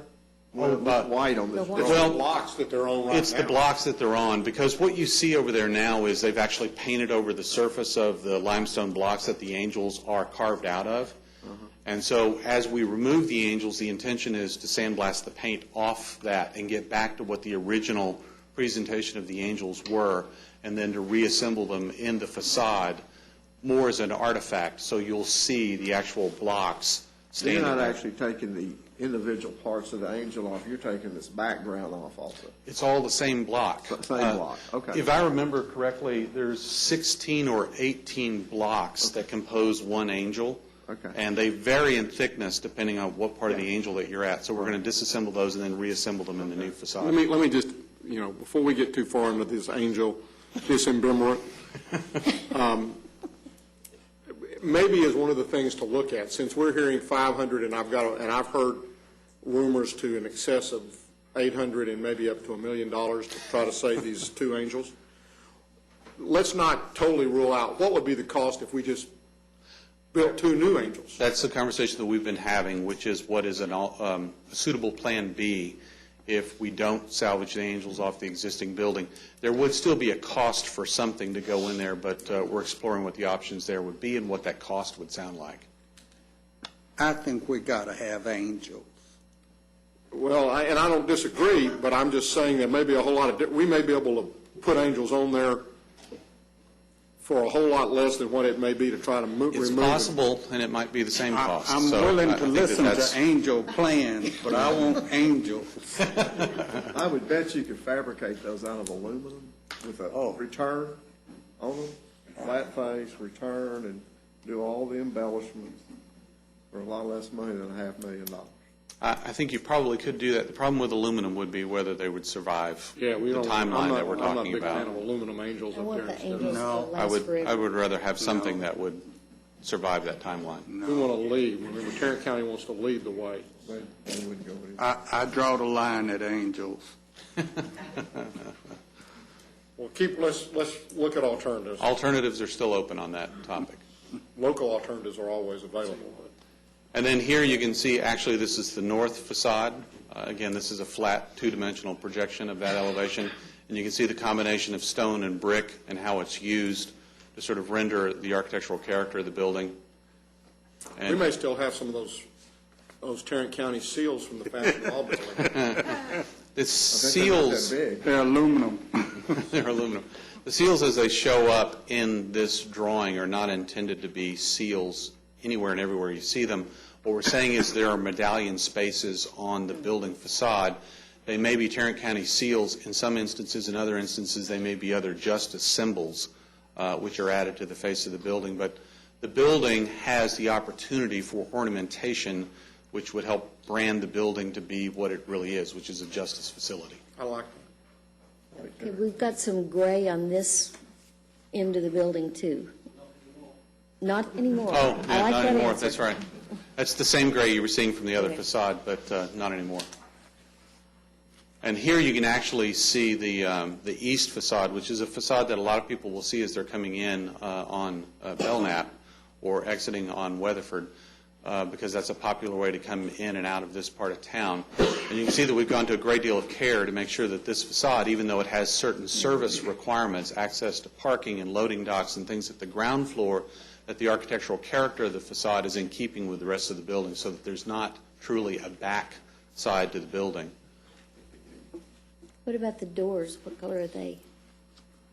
Something other than gray. They're not gray. Oh, again, those could be rolling grills of some sort. And again, all the metal that you see that shows up as gray here would be depicted in the same color, which would match that Rhine zinc material that we were talking about earlier. Because in a building like this, what you want to do is code the materials so that every time you find metal, it has the same metal characteristic, and that you're not combining different ones together. And again, I don't have a problem. I just want to see the color we're talking about. I don't want it to be left to the imagination. Okay. And we can actually provide you samples of the metal if you'd like to see that, so that you can see that ahead of time and know what the Rhine zinc material looks like. How do we screen the morning sun on the eastern side of the building? All of these pieces of glass, the bay windows that happen in the facade, this pointer only barely shows up on that here, have a combination of vertical and horizontal fins integrated into the window system itself, so that they're designed to knock down southern exposure when those things are on the south facade, and knock down eastern and western exposure when they happen on those facades as well, or even on the north. So that what we've tried to do is very carefully integrate that into the fenestration of the window systems so that they seem very comfortable and part of the building architecture, and that you're not doing one thing on one facade and then a different thing on another facade. The system solves for all the conditions that it might show up in.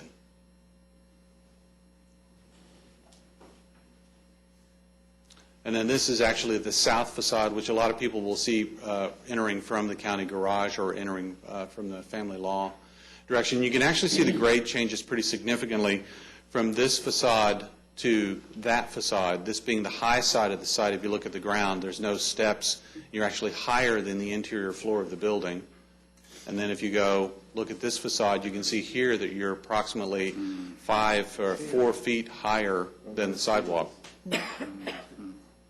And so that's where the steps started to come in, and which is a nice architectural statement in a way in that it puts the building on a plinth. Most people will perceive the building as sort of sitting on an architectural plinth, which is good for a justice facility.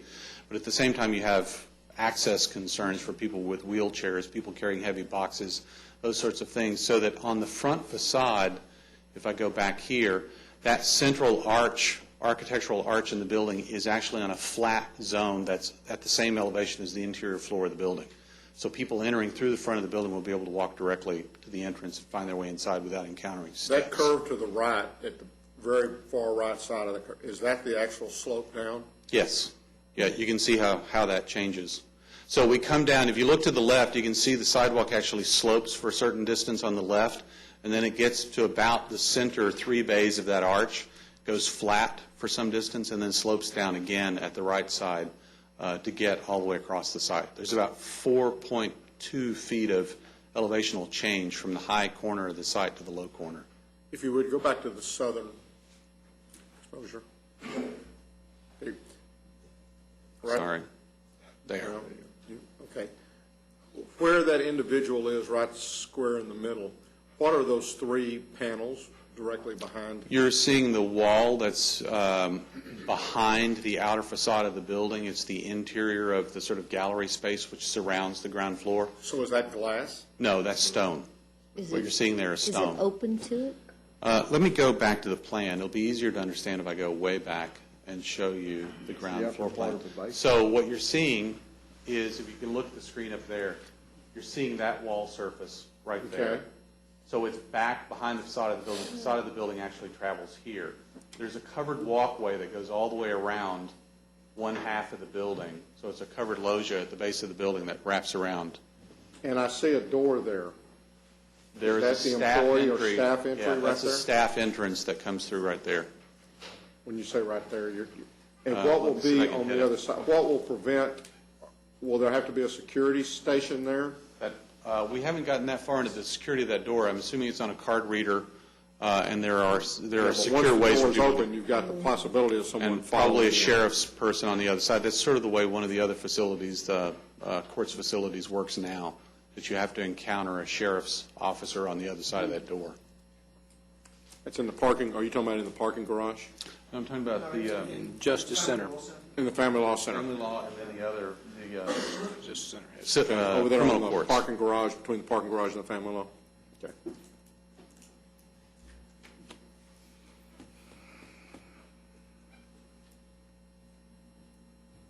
And that's the last slide. Questions? It's exquisite. Thank you. Is the north and south sides, I guess on the east, where's the brick at? Let me go back one. This is actually south. All of this color That's brick. is brick. And then the lighter's granite. It's granite. Those bands up at the top, they're right below the seals, are those granite? Those are all granite. And the intention was to not downgrade the building so severely by having a granite face and then all of a sudden you turn the corner and everything is brick. We've tried to be very careful about trying to integrate the materials together. Now, there's a few tricks that we did there to be able to afford it, to be able to live within the budget, and that was that where this base of this building may be composed of 4-inch thick pieces, that are much more durable where people rub up against it and the potential for damage can happen. Above that, it all goes to 3-centimeter material, which is like 1.25 inches thick, and that actually gets hung or supported in a different system than the base of the building, so that you have durability where you need the durability, and then we eliminate material and control cost higher up in the building where it's less likely anything bad can happen to it. Would you go back to the street level diagram of that floor? Well, right there. You talk about an ability to drive in and drop off. Yes. Is that this area right here? Right there, yes. Well, the problem is your traffic is all moving this direction. That's right. It's a one-way street, so they have to enter from the north. Is there any way that you could create any kind of a circular area in here where they could pull in, drop people off, drop files off, and then come back around? We looked at a scheme like that early on. There's not enough dimension in that plaza to be able to have a car make that turning radius. It can't make the turn. So if somebody comes in here to drop off, if they've got any kind of a handicap issue, they're going to still be getting off and out into the street. From one side of the car, they would be exposed to the street, yes. This is typically the side that they're going to be getting out on. There may be enough room there, because the building is set back we curve it further from the west, that there may be enough room to get, and you like an island. Yeah. Well, we could, that will allow yes. them to be able to Yes. pull in like this. I don't see how To they have it have to protected. back in Yeah. or pull in and then back out into it. No, you don't want to do that. I think we But we may could have put an enough depth. island piece Yeah. to have a guarded sort of condition along that edge. I think Duncan's correct that we could increase that dimension enough to be able to have a guarded edge. Might be something to look at, because I know that most of the folks under a handicap type situation are going to be getting out on the Navigator I or think the it's a very passenger good point. side. And It's a very good point. You are exiting on an active street.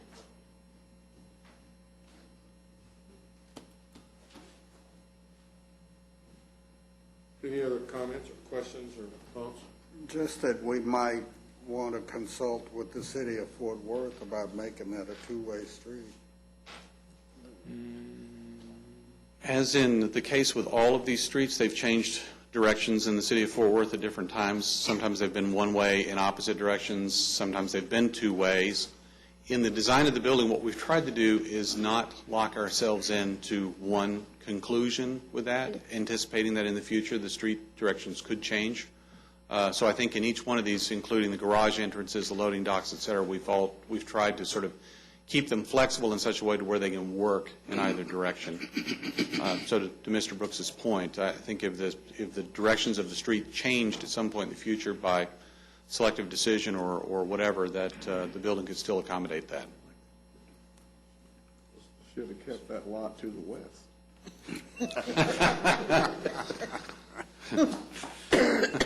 Well, Coulda, woulda, coulda. All right, let me get you on the last slide.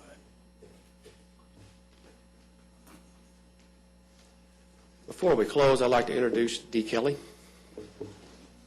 Do you need to introduce Dee Kelly? Do you want to come, Mr. Kelly? Mhm. And then have him say his name for the record. On behalf of your advisory committee, we thank you very much for giving us an opportunity to participate in the planning of this building. We're very excited about this building. We think this building will serve the taxpayers of this county for years and years to come. It's been a great pleasure to work with your staff, work with these architects, and work with the judges. We've exhausted this building, every aspect of it. We even debated half a day about where to put the rostrum for the lawyers to address the court. That's how we've attacked this problem. But at any rate, I want to take particular tribute to Judge Evans and the judges. They've spent countless hours on this thing. This is where they're going to live and work, and they have been very, very on top of this thing. I think this is going to be the most efficient courthouse in the state. But in any event, we give all the tribute to the Commissioner's Court. You're on a very major project. You're on every kind of project. This is a major project that lasts this kind of years. Now, I look forward to the day when we get all of our civil courts in the same building, and they can stay there for 100 years. And they'll be looking at your memorial plaque there all that time. Thank you very much, gentlemen. Thank you very much, Dee, for everything you and your committee have done. We know you've put in an awful lot of hours. We appreciate that very, very much. And don't forget the vice chairman here. Now, Judge Evans has spent countless hours on this thing, and corral those judges is not something I can't do, but he can do. I understand that. Thank you very much. Very much. Both of you. All of these comments, including it being a pleasure to work with all the judges. Well, who corralled Wilder? Hey, I didn't get I don't want to mention Tom. Okay, all right. Mr. Kelly, thank you for all you did. My question is, what's your position on angels? Well, whatever the court decides. Good answer. I'd like to request the Commissioners Court approve the schematic drawings, floor plans, and exterior elevations with comments noted. So moved. Second. A motion and a second. Any discussion? Please vote. Motion passes unanimously. And we'll be back in a couple of months to show you some exterior colors and materials and interior colors finishes. Thank you. Thank you very much, Mr. Phillips. Thank all of y'all for everything you've done in that regard. Your Honor, members of the court, if we could now move to item A. This concerns an update on the transportation bond program. Mr. Skinner is here to address the court at this time. Greetings, Judge, Commissioners. We have some good news to share with you on at least a couple of fronts with regard to the 2006 Transportation Bond Program. This time last year, I gave you a briefing and told you that we had 6 projects that were completed. Well, I can tell you this year we've doubled that amount. We now have 12 projects completed and many more that are in the pipeline. Speaking of that, we have 28 interlocal agreements that are currently active, along with 3 local project advance funding agreements with TxDOT. Total combined and county bond funding is over $83 million. Additionally, we have 5 projects that are active that will be using Commissioner discretionary dollars, and I mentioned to you the fact that we do have 12 projects that are completed. And we'll look at those specifically in just a moment. This table you've seen before. We show this to you each year, just showing you what the bond funding allocation is by fiscal year throughout our program. This table includes the Commissioner discretionary funding allocation, and it is representative of the project schedules that we've received from the cities. You'll notice that in 2012, that's when it looks like a lot of the projects will come online, but certainly this year we anticipate expending a fair amount of our funding as well. I mentioned to you that we have 12 completed projects. Some of these projects you may recognize from seeing this last year. I won't go through all of them, just to point out some of the ones that are new that have been completed over the course of the last year. That includes Stadium Drive, Pennsylvania Avenues, a reconstruction project in Kennedale, Green Oaks, Pleasant Ridge, and Randall Mill widenings in Arlington were completed. And just recently, we've been informed of the completion of the Great Southwest Parkway at Interstate 20 intersection improvement in Grand Prairie. In total, this represents over $16 million in bond funds. Additionally, I mentioned that we have many projects that are under agreement. Again, this is a long list. I won't go through each one. Please note that the green dot that you see beside the project simply indicates that that project is under construction right now. We may actually have more projects than that, but these are the ones that I'm aware of at this time. North Collins at Green Oaks, which is tied in with the second phase of Green Oaks widening project that's well underway in Arlington.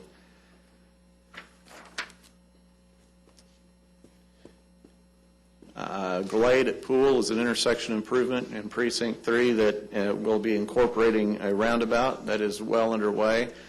We recently had the groundbreaking for Golden Triangle Boulevard, and in the FM 156 realignment project is also, this is a project that's actually on the ground and open to traffic.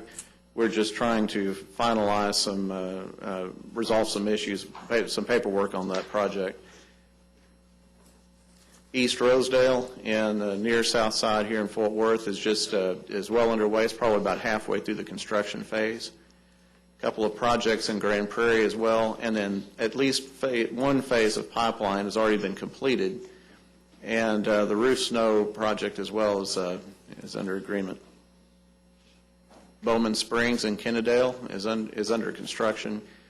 North Tarrant Parkway, we had a groundbreaking for that earlier this year. And the US 287 frontages in Mansfield and Longhorn Road, those projects are under construction as our Precinct 4 maintenance facility, I'm sure, can We finally made the list. Yes, it's there. And so that's going to be a nice project when that's completed. I told you that there are 5 projects that are funded with Commissioner discretionary funds. You can see what those are here. FM 1938, phase 1 of that project is under construction now. And the Euless Grapevine Stone Myers project is on the ground. It's open to traffic. We still need to make our last payment, kind of finish up some paperwork on that before we technically call that complete. Each year we try to keep you apprised of the project schedules and what is happening with them. Certainly we've seen delays on our projects. I believe that the economic conditions that we face play a role in that. Certainly not the only reason, but it certainly has played a role in it. Since our last briefing to you, we've seen 9 projects that have advanced, moved up in our schedule, which is a good thing. We'd like to see projects being completed sooner than later. We have seen 32 projects that have delayed, but I do want to put this in perspective. Of those 32, only 9 of those have delayed more than a year. The bulk of those, 23 projects, have delayed within just a few months.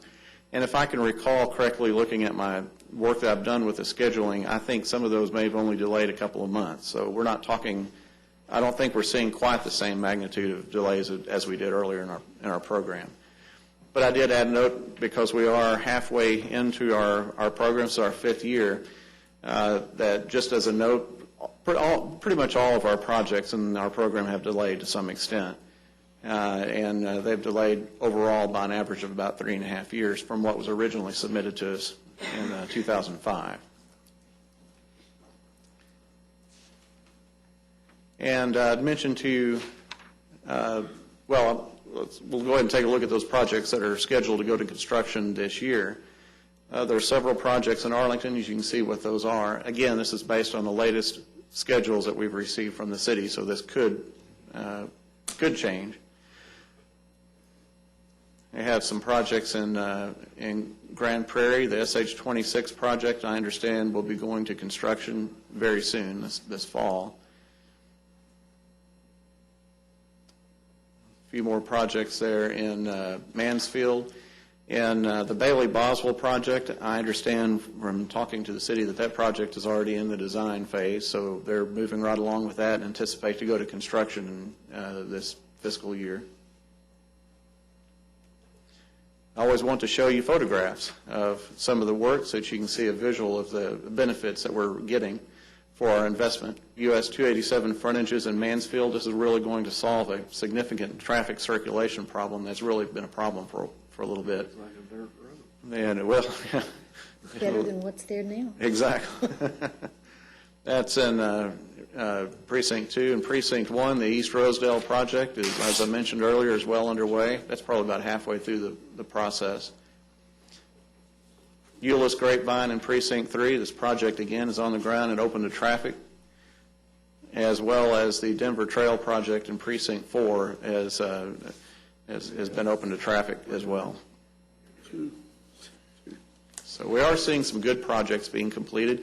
I mentioned to you at the beginning that we have a couple of things that are positive for us. One is the fact that we're making progress, and the other is the fact that we are seeing some cost savings, because some of the bids for some of these projects have come in from less than what was originally estimated.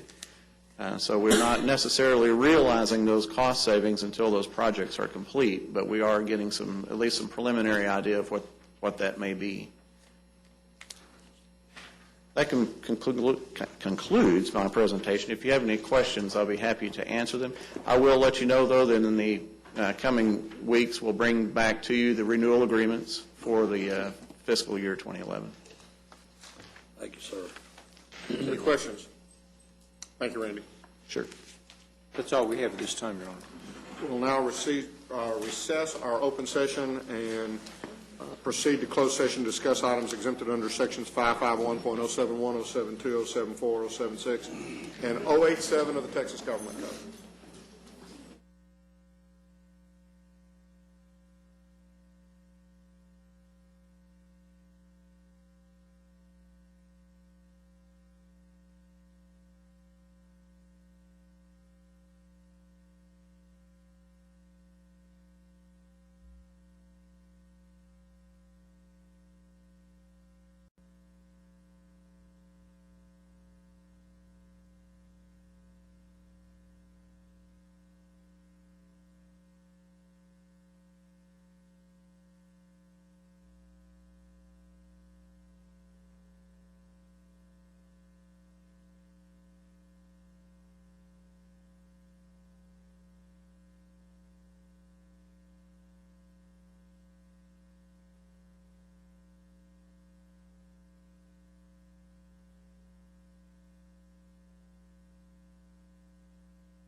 Having returned from closed session and there being no business to conduct at this time, we are adjourned. Here's that document appointment, ladies.